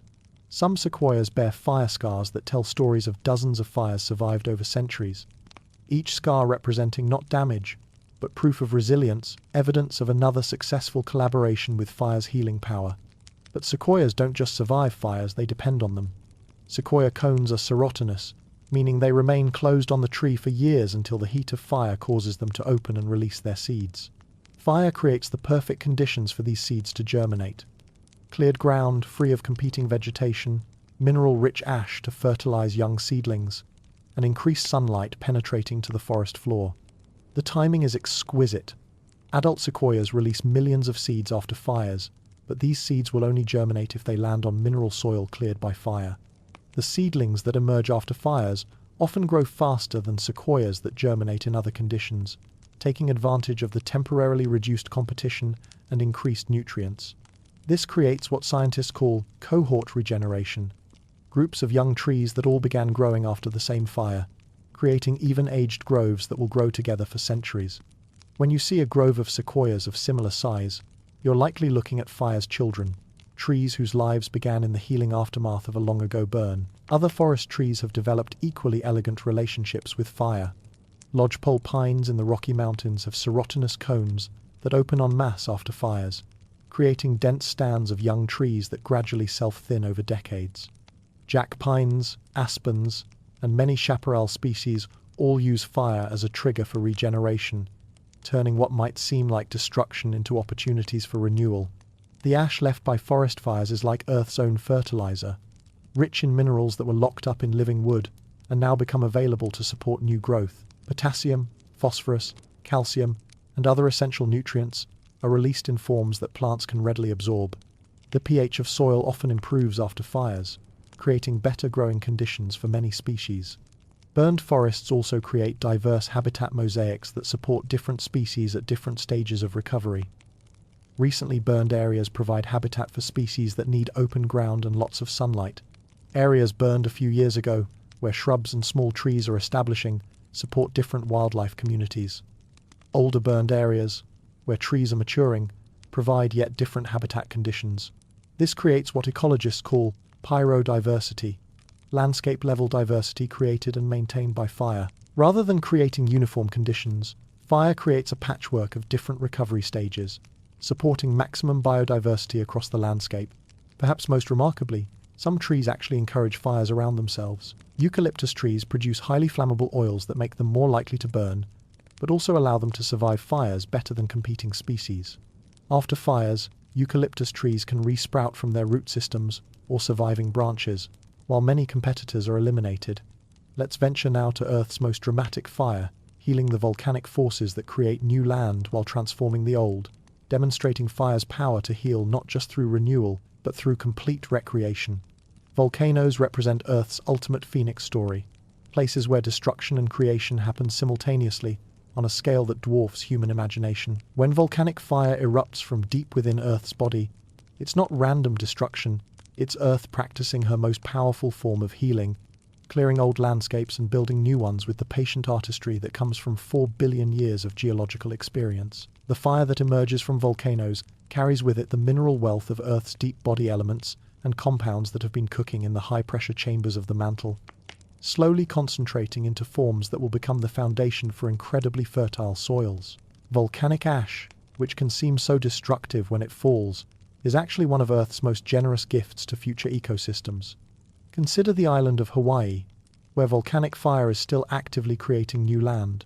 Each lava flow represents Earth, literally building habitat from scratch, adding new surface area to the planet. The black rock that emerges from volcanic fire might look sterile and lifeless, but it carries within it all the mineral nutrients that will eventually support lush tropical forests. The transformation happens slowly, beautifully, following patterns that Earth has perfected through millions of volcanic events. First, lichens, those partnership organisms of fungi and algae, colonize the bare rock, beginning the slow process of biological erosion that will eventually create soil. Their acids gradually break down the volcanic rock, creating the first thin layers of growing medium. Pioneer plants follow, species specially adapted to grow in the harsh conditions of new volcanic landscapes. These plants continue the work of soil creation, their roots breaking up rock, their fallen leaves adding organic matter to the developing soil. Each generation of plants creates conditions that allow the next wave of species to establish. The timeline of volcanic healing varies dramatically depending on climate and the type of volcanic material involved. In tropical climates with abundant rainfall, lush forests can establish on volcanic soils within decades. In drier climates, the process might take centuries. But regardless of the timeline, the pattern is consistent. Earth's volcanic fire creates the foundation for some of the most fertile and biodiverse ecosystems on the planet. Volcanic soils, called andisels, are among the most productive agricultural soils in the world. The mineral composition of volcanic ash creates soils with excellent water retention, high nutrient content, and ideal pH for plant growth. Many of the world's most productive agricultural regions, from the slopes of volcanoes in Indonesia to the volcanic plains of the Pacific Northwest, owe their fertility to ancient volcanic fires. The healing power of volcanic fire extends beyond soil creation. Volcanic activity helps regulate Earth's long-term climate by releasing carbon dioxide stored in rocks and adding it to the atmosphere, contributing to natural greenhouse warming during periods when Earth might otherwise become too cold. Volcanic outgassing also helps maintain the atmosphere's water vapor content and contributes trace gases that support various atmospheric processes. Even the most catastrophic volcanic eruptions ultimately contribute to Earth's healing. The ash and gases released by major eruptions can temporarily cool global temperatures by reflecting sunlight, providing a natural form of climate moderation. The mineral particles ejected by volcanoes can serve as condensation nuclei for cloud formation, influencing weather patterns across entire continents. Island chains like Hawaii, the Galapagos, and Iceland represent Earth's ongoing volcanic healing in action places, where fire from the deep earth continues to build new land, create new habitats, and provide the raw materials for evolutionary experimentation that has given rise to many of Earth's most unique species. Now let's turn our attention to a different kind of fire story, how Earth responds to and heals from the fires that humans create, from urban blazes to industrial accidents, demonstrating her remarkable ability to begin healing even in landscapes that seem completely transformed by human activity. When fire sweeps through human settlements, whether it's a house fire in a neighborhood, a warehouse fire in an industrial area, or a wildfire that consumes suburban developments, Earth's healing response begins almost immediately. What looks like total devastation to human eyes often looks like opportunity to Earth's healing systems. The first responders to human-caused fire damage are often the plants we dismissively call weeds, but these are actually Earth's emergency medical team, specially evolved to colonize disturbed ground and begin the process of ecological healing. Fireweed, with its bright purple flowers, often appears within weeks of major fires, sending up colorful spires that begin the work of soil stabilization and habitat creation. These pioneer species aren't randomly appearing, they're part of Earth's sophisticated disaster response system. Many weedy plants produce seeds that can remain dormant in soil for years or decades, waiting for the specific conditions that follow fires. The heat of fire can actually trigger germination in some of these species, ensuring that healing begins as quickly as possible after disturbance. Even in the most urban environments, Earth's healing response to fire can be surprisingly rapid and creative. Vacant lots, where buildings have burned, often become unexpected oases of biodiversity as wind-dispersed seeds find their way to newly available growing space. Birds and other animals quickly discover these emerging habitats, bringing additional seeds and beginning the process of ecological succession even in the heart of cities. The soil beneath burned structures often retains surprising fertility, enhanced by ash from burned organic materials. Wood ash, in particular, adds potassium and other nutrients to soil, creating growing conditions that can support rapid plant establishment. Even soil contaminated by urban pollutants can gradually be improved by plants that have evolved to tolerate and sometimes even remediate contaminated conditions. Earth's response to human fire damage also demonstrates remarkable creativity in working with whatever materials are available. Plants will colonize burned concrete foundations, growing in cracks and crevices where wind-blown soil has accumulated. Mosses and lichens will establish on fire-damaged walls and metal structures, beginning the slow process of biological erosion that will eventually break down human-made materials and return them to natural cycles. The timeline of healing varies greatly depending on the extent of damage and the surrounding landscape, but Earth's persistence is remarkable. Areas that seem completely sterilized by intense fires often show signs of plant colonization within a single growing season. Given enough time and freedom from repeated disturbance, even heavily damaged urban areas can develop into surprisingly diverse and resilient ecosystems. Perhaps most inspiring is Earth's ability to create beauty and biodiversity in landscapes scarred by human activity. Brownfields, contaminated industrial sites, sometimes develop into unique habitats that support rare species adapted to the specific conditions created by human disturbance. These novel ecosystems demonstrate Earth's creativity in making the best of challenging conditions. Finally, let's step back and take the long view of fire healing, imagining what it would look like to watch Earth's fire recovery processes in time-lapse, compressing decades or centuries of healing into moments that reveal the true artistry of regeneration through destruction. If you could watch a forest recover from fire across several decades compressed into minutes, you'd see one of Earth's most beautiful choreographed performances. The blackened landscape would gradually green as pioneer species establish. Young trees would appear and grow with surprising speed in the nutrient-rich ash and increased sunlight. Over time, a complex forest structure would emerge, often more diverse and resilient than what existed before the fire. The fire scars on surviving trees would become part of Earth's memory system, growth rings that tell stories of past fires and recovery cycles. Scientists can read these fire histories in tree rings, creating detailed records of natural fire cycles that stretch back centuries. Each scar represents not damage, but adaptation, evidence of Earth's ongoing collaboration with fire as a healing tool. This long-term perspective reveals patterns that aren't visible on human timescales. Forests don't just recover from individual fires, they develop fire-adapted characteristics that make them more resilient to future fires. Tree species composition often shifts toward more fire-resistant species. Forest structure becomes more open, reducing the fuel loads that can lead to catastrophic fires. The animal communities that inhabit recovering fire landscapes also demonstrate remarkable adaptation. Many species have learned to thrive in the mosaic of habitats created by fire cycles. Woodpeckers flourish in areas with standing dead trees left by fires. Browsers benefit from the increased vegetation growth that follows fires. Even predators often find hunting easier in the more open conditions that follow burns. On longer timescales, centuries or millennia, fire cycles become part of Earth's climate regulation system. Fire patterns influence atmospheric chemistry, water cycles, and carbon storage in ways that help maintain planetary scale balance. The carbon released by fires is gradually reabsorbed by regenerating vegetation, creating long-term carbon cycles that have helped stabilize Earth's climate for millions of years. Understanding fire's role in Earth's long-term healing helps explain why fire suppression often leads to more severe fires. When natural fire cycles are interrupted, fuel loads build up, and forest structures become more vulnerable to catastrophic fires. Earth's healing system depends on regular, moderate fires to maintain ecosystem health and prevent the conditions that lead to truly destructive fires. The perspective of deep time also reveals how Earth has used fire to drive evolutionary innovation. Fire-adapted traits have evolved independently in countless plant and animal species around the world, suggesting that fire has been a creative force in Earth's evolutionary healing. Species that learn to work with fire often gain competitive advantages that allow them to thrive in fire-prone environments. As you settle towards sleep tonight, you might reflect on fire's paradoxical role as both destroyer and healer, both ending and beginning. The warmth that keeps you comfortable as you rest is a gentled version of the same force that Earth uses for large-scale healing and renewal. The oxygen you breathe was released by plants that may have established after fires, growing in soil enriched by ash from ancient burns. Even your own body carries fire's healing energy.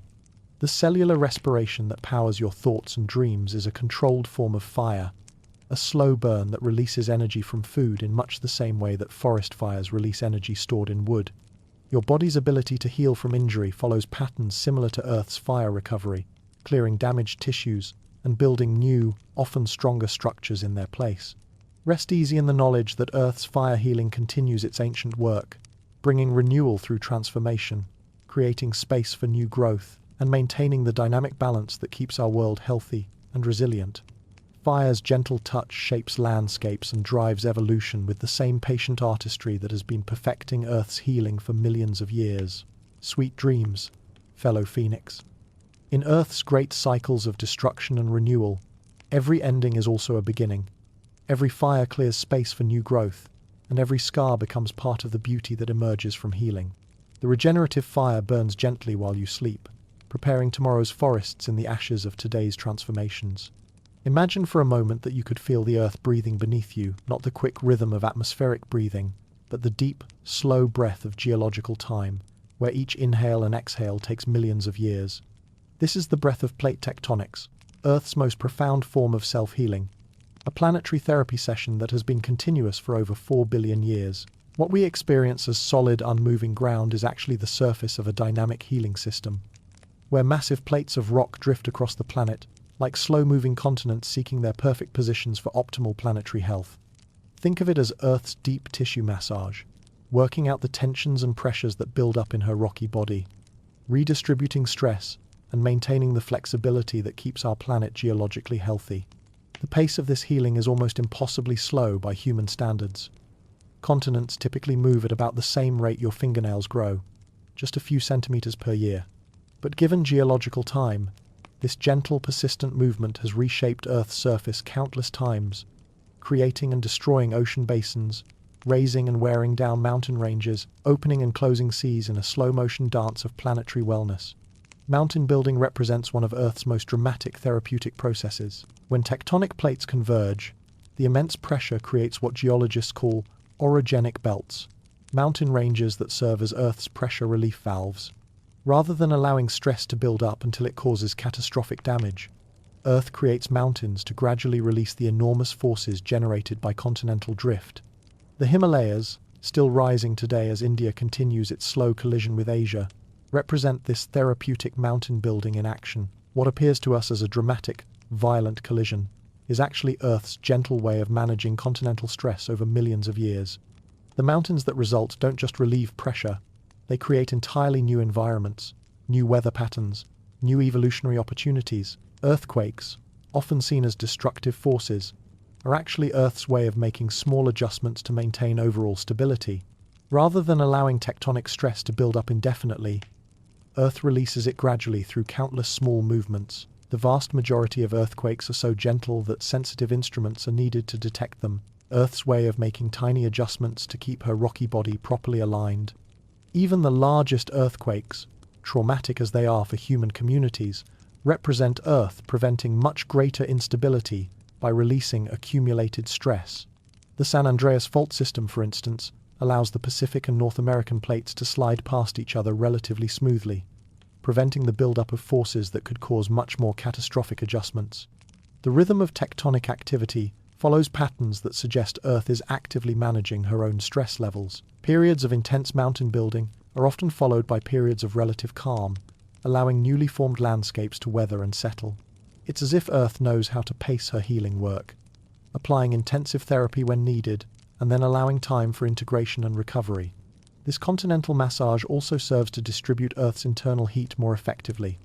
The movement of plates helps carry heat from Earth's hot interior to the surface, where it can be radiated into space. Without this tectonic heat distribution system, Earth's interior would become dangerously overheated, while her surface would be too cold for life. Now let's dive deeper into one of Earth's most elegant healing processes, the way she recycles her own rocky body through subduction zones, those underwater conveyor belts where old ocean floor is drawn back into Earth's interior to be reprocessed and eventually returned to the surface as new rock. Subduction zones are Earth's ultimate recycling centers, places where oceanic plates dive beneath continental plates and descend into the mantle, carrying with them not just rock, but water, sediments, and even organic matter accumulated over millions of years. This isn't destruction, it's Earth's way of composting her old materials and preparing them for reuse in new geological formations. The process begins at mid-ocean ridges, where volcanic activity creates new ocean floor from molten rock rising from Earth's interior.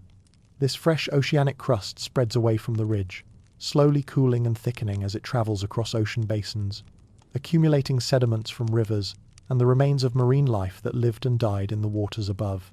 After traveling for perhaps 100 million years across an ocean basin, this oceanic plate eventually reaches a subduction zone, where it begins its journey back into Earth's interior. As it descends, the increasing heat and pressure gradually transform the recycled materials, melting some components while concentrating others, preparing them for eventual return to the surface through volcanic activity. This recycling process is extraordinarily thorough. Water trapped in oceanic sediments gets heated and driven off, rising to fuel volcanic eruptions that create new land. Carbon from ancient marine organisms gets processed through Earth's deep carbon cycle, eventually returning to the atmosphere through volcanic outgassing. Even the minerals that formed on the ocean floor get broken down and reconstituted into new mineral assemblages. The timeline of this planetary recycling is breathtaking. A piece of ocean floor created today at a mid-ocean ridge might not return to the surface until 200 million years from now, after a journey through Earth's interior that transforms it completely. It's recycling on a scale that makes human recycling efforts look like brief moments in an eternal cycle of planetary resource management. The mountains created by subduction zones often contain rocks that tell the complete story of this recycling process.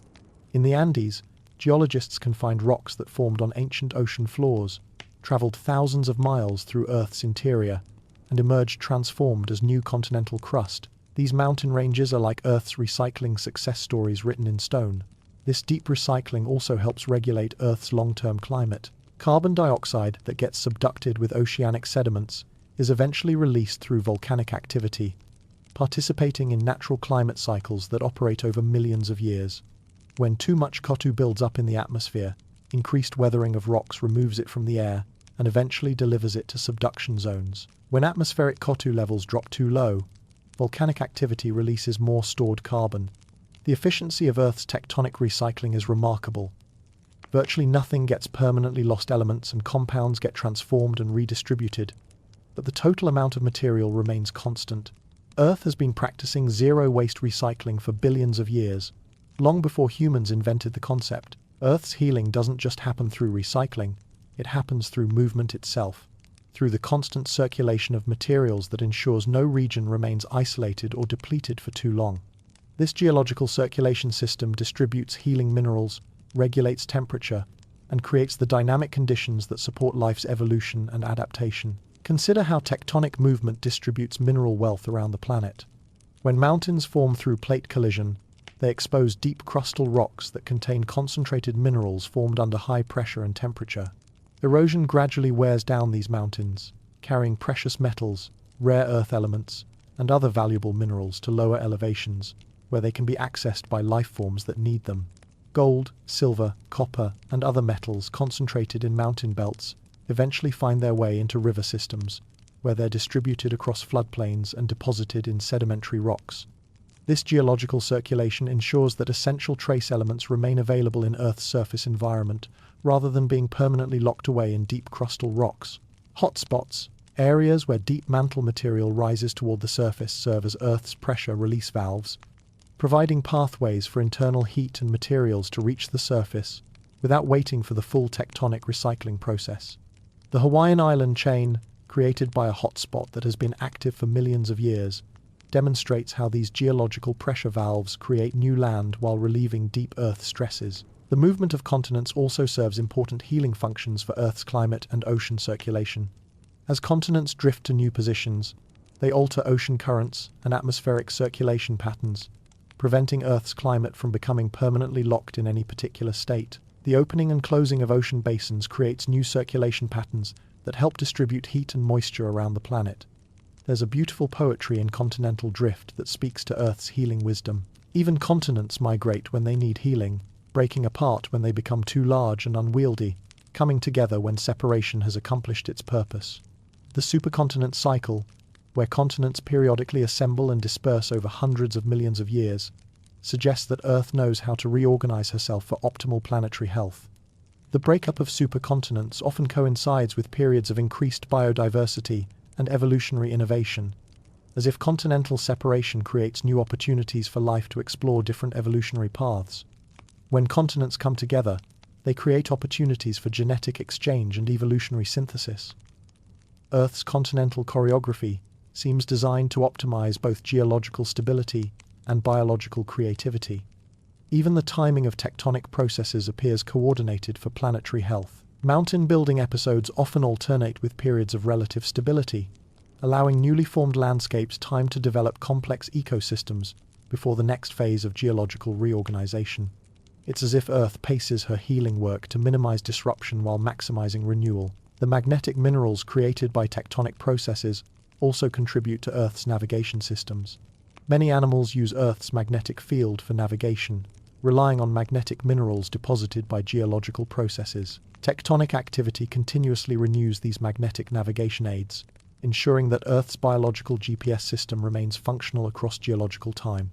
Perhaps no aspect of Earth's healing is more fundamental yet invisible than her magnetic field.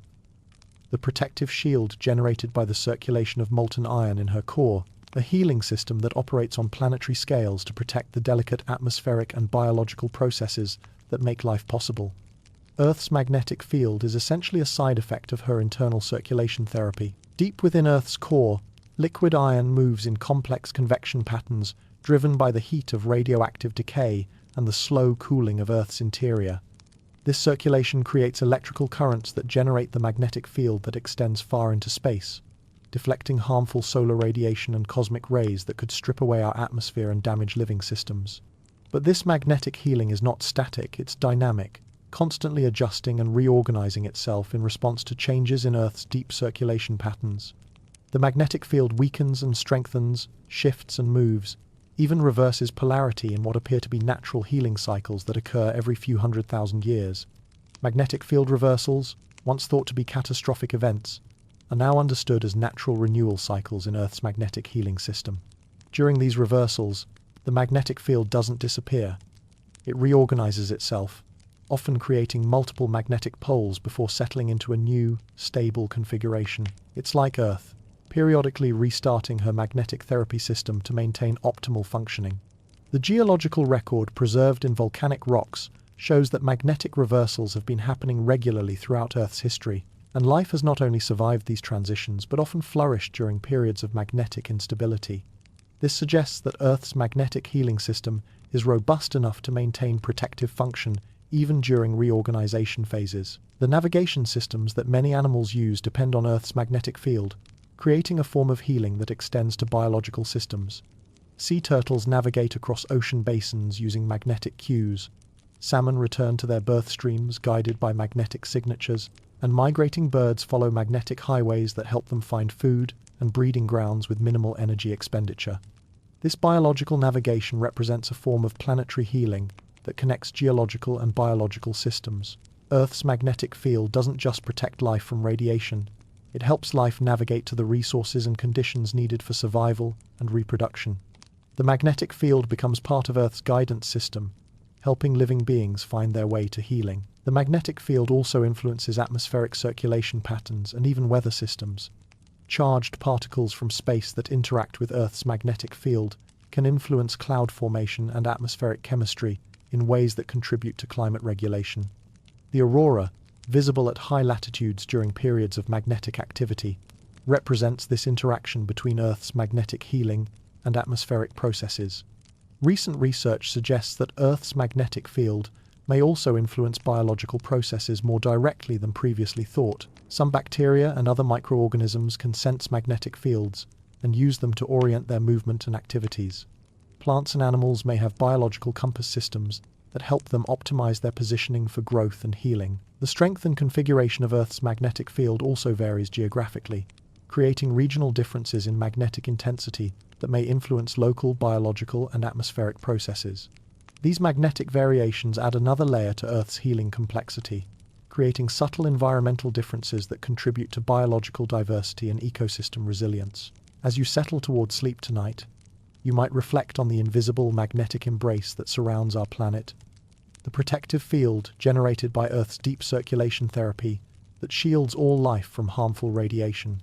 This magnetic healing operates continuously, quietly, without fanfare, maintaining the conditions that allow every other form of Earth healing to function. Your own body contains trace amounts of magnetic minerals, connecting you to Earth's magnetic field in ways that are still being discovered. Some researchers suggest that human navigation abilities, circadian rhythms, and even mood and cognitive function may be subtly influenced by Earth's magnetic field, making you a participant in this planetary healing system. Rest in the knowledge that Earth's tectonic therapy continues its ancient work, while you sleep, continents drifting slowly toward optimal positions, mountains rising to relieve geological stress, recycling systems, processing materials through deep Earth cycles, magnetic fields protecting and guiding life across the planet. The slow massage of continents and the invisible embrace of magnetic protection work together to maintain the dynamic stability that keeps our world healthy and habitable. Sweet dreams, fellow traveler on this slowly spinning, magnetically embraced, tectonically active healing planet. You are held by forces operating on scales of space and time that dwarf human comprehension, yet which work with such precision and care that life not only survives but flourishes in the gentle chaos of Earth's ongoing self-healing. Tomorrow, the great tectonic therapy continues, shaping our world with the patient artistry of geological time.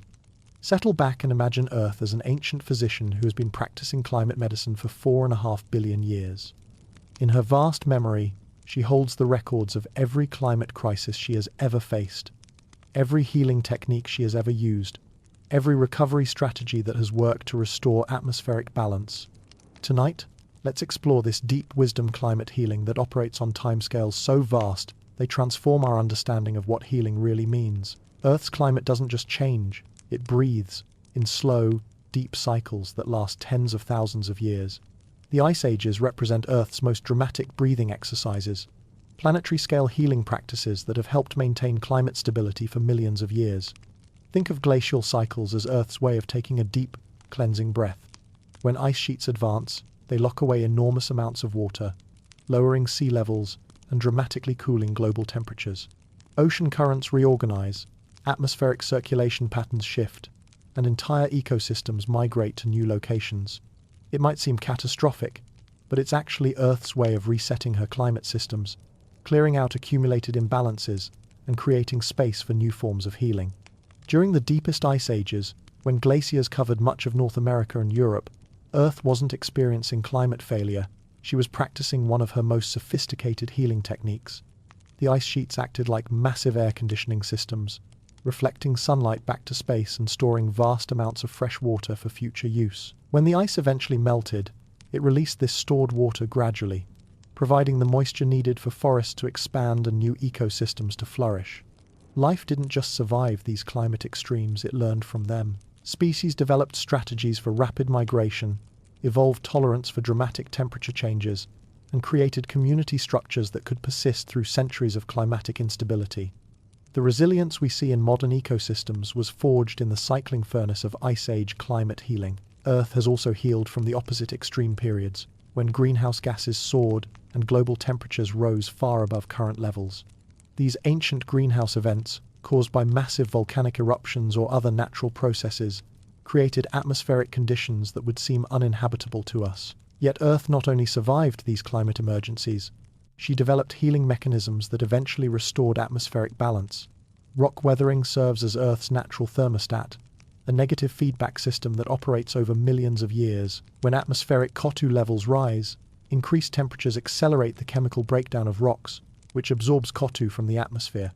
This process works slowly but relentlessly, gradually drawing excess carbon dioxide out of the air and storing it safely in sedimentary rocks and ocean sediments. The slow dance between atmosphere, oceans, and solid rock creates climate stability over geological time. When one system becomes imbalanced, the others respond with healing adjustments that gradually restore equilibrium. Oceans absorb excess atmospheric heat and carbon. Mountain building exposes fresh rock to weathering processes. Biological systems adapt their carbon processing to help rebalance atmospheric chemistry. Perhaps most remarkably, Earth's climate healing includes the evolution of life itself. Species don't just survive climate changes, they actively participate in climate healing through adaptation that often improves overall ecosystem resilience. Evolution functions as Earth's long-term healing strategy, constantly generating new forms of life that can thrive in changing conditions while supporting ecosystem stability. When corals bleach due to warming waters, some individuals survive because they've developed partnerships with heat-tolerant algae. These survivors become the foundation for more resilient coral communities. When forests face new temperature or precipitation patterns, trees with advantageous genetic variations flourish and pass those traits to future generations. Biodiversity itself serves as Earth's insurance policy against climate disruption. The more species and genetic variations an ecosystem contains, the more likely it is to include individuals that can adapt to new conditions. This biological diversity doesn't happen by accident. It's the result of millions of years of climate healing that has taught Earth to maintain multiple backup systems for every essential ecological function. Earth's climate healing systems are actively responding to current atmospheric changes, demonstrating the same wisdom that has guided recovery from past climate challenges. Species are already migrating toward the poles and to higher elevations, following the climate conditions they need for survival. Plants are adjusting their flowering times and growing seasons. Ocean currents are reorganizing to transport heat more efficiently. Even the atmosphere itself is developing new circulation patterns in response to changing temperature gradients. These responses aren't random, they follow patterns established over millions of years of climate adaptation. Birds are using ancient migratory routes that become more important as traditional habitats shift. Plants are accessing genetic variations that have been dormant for generations, waiting for the environmental cues that would make them advantageous. Forests are shifting their species composition toward trees, better adapted to new temperature and moisture conditions. Perhaps most inspiring are the examples of assisted evolution, where humans work with natural healing processes to accelerate adaptation. Scientists are helping corals develop heat tolerance, supporting forest migration to suitable new habitats, and preserving genetic diversity that will be crucial for future adaptation. This represents humanity beginning to work as conscious participants in Earth's climate healing, rather than as obstacles to it. The geological perspective on climate healing offers profound hope, balanced with sobering realism. Earth's 4.6 billion year track record shows remarkable resilience and recovery from climate extremes that dwarf current changes. Ice ages, greenhouse periods, asteroid impacts, massive volcanic eruptions. Earth has healed from them all, often emerging with more sophisticated and resilient climate regulation systems. But this deep-time hope doesn't justify complacency. Earth's climate healing operates on timescales of thousands to millions of years, while human civilization exists on timescales of decades to centuries. The healing will happen, but perhaps not in ways or timeframes that preserve the specific climate conditions that human societies depend on. Our role in Earth's current climate healing story is both humbling and empowering. We can choose to work with Earth's healing systems, protecting biodiversity, supporting ecosystem migration, reducing our disruption of natural climate regulation processes, or we can continue to overwhelm these systems with changes faster than natural healing can accommodate. The choice represents a fundamental question about what kind of participants we want to be in Earth's ongoing climate healing story. We can be the species that learn to work with Earth's ancient climate wisdom, or the species that temporarily disrupted it before natural healing eventually restored balance. As you rest tonight, remember that Earth's climate healing continues its patient work, guided by billions of years of experience in atmospheric recovery. The same systems that healed from ancient ice ages and greenhouse periods are working now to address current climate challenges. Your breath connects you to this atmospheric healing.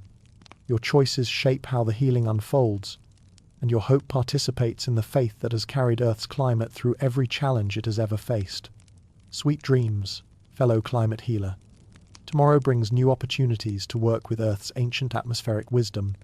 Let's begin our final journey into the realm of the truly invisible, the microscopic healers that have been tending to Earth's health for nearly 4 billion years. Long before plants learned to photosynthesize, long before animals learned to walk, long before humans learned to wonder about the nature of healing itself. Close your eyes and imagine that you could shrink down to molecular size, small enough to witness the most ancient and continuous healing work on our planet. Around you would be a bustling city of microscopic beings, each smaller than the wavelength of visible light, yet each a sophisticated healing practitioner with billions of years of medical experience encoded in their tiny genomes. These are the bacteria, Earth's original physicians, her most experienced nurses, her tireless emergency responders who have been on duty every moment of every day since life began. While we sleep, while we work, while we worry about the health of our planet, these invisible healers continue their ancient practice of planetary medicine with a dedication that puts human healthcare to shame. Bacteria were Earth's first life forms and its most persistent healers. In every spoonful of soil, drop of seawater, or breath of air, millions of bacteria quietly maintain the chemical balance that supports life. They recycle nutrients, fix nitrogen for plants, and neutralize toxins.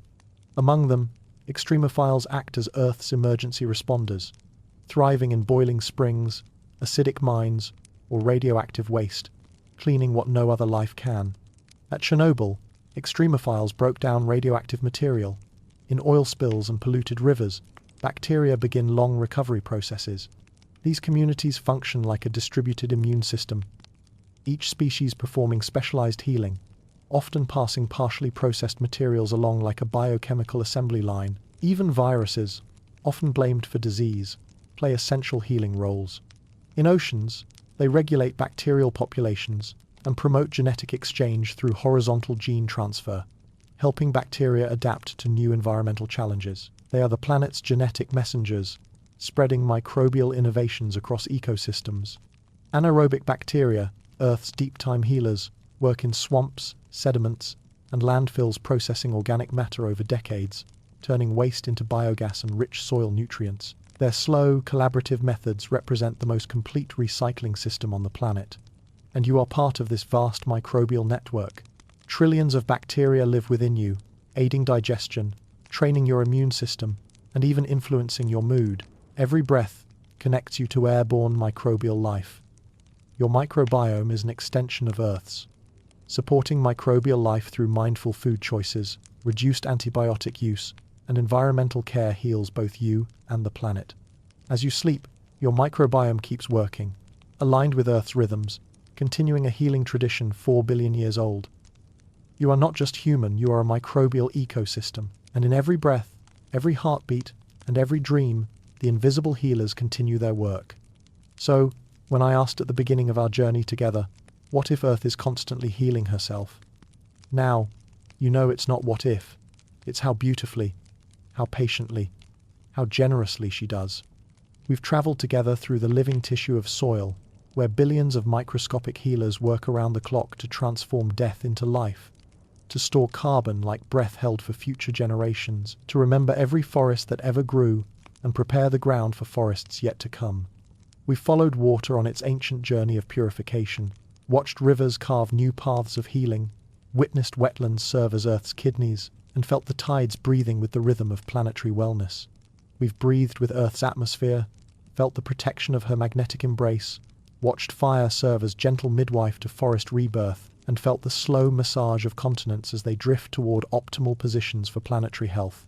We've discovered Earth's underground pharmacy, where minerals and plants and fungi collaborate in chemical wisdom perfected over billions of years. We've witnessed climate healing that operates on timescales that humble human planning, and we've met the invisible microbial physicians who have been practicing planetary medicine since life began. Through it all, we've learned that healing isn't just something Earth does, it's what Earth is. Every process we've explored, from the smallest bacterial interaction to the largest tectonic movement, serves the continuous work of maintaining balance, restoring health, and creating conditions where life can flourish. As you settle into whatever rest awaits you tonight, I want you to carry with you this profound truth. You are held by the most sophisticated healing system in the known universe. Every breath you take connects you to atmospheric healing that has been refining itself for billions of years. Every heartbeat pumps water through your body that has participated in Earth's healing circulation for eons. Every cell in your body is made from elements that have been recycled through Earth's healing systems countless times. You don't have to do anything to participate in Earth's healing, you already are, simply by existing, breathing, and resting. Your healing is Earth's healing. As you sleep, microbial communities quietly work within and around you, maintaining the balance of life. Your dreams are born of Earth's chemistry, in a body held by her gravity, breathing air filtered by her forests. Thank you for taking this journey tonight, for opening your heart to the ancient, ongoing healing that surrounds us. Even in busy moments, that healing never stops. If this brought you peace or a sense of connection, feel free to share where you're listening from and what touched you most deeply.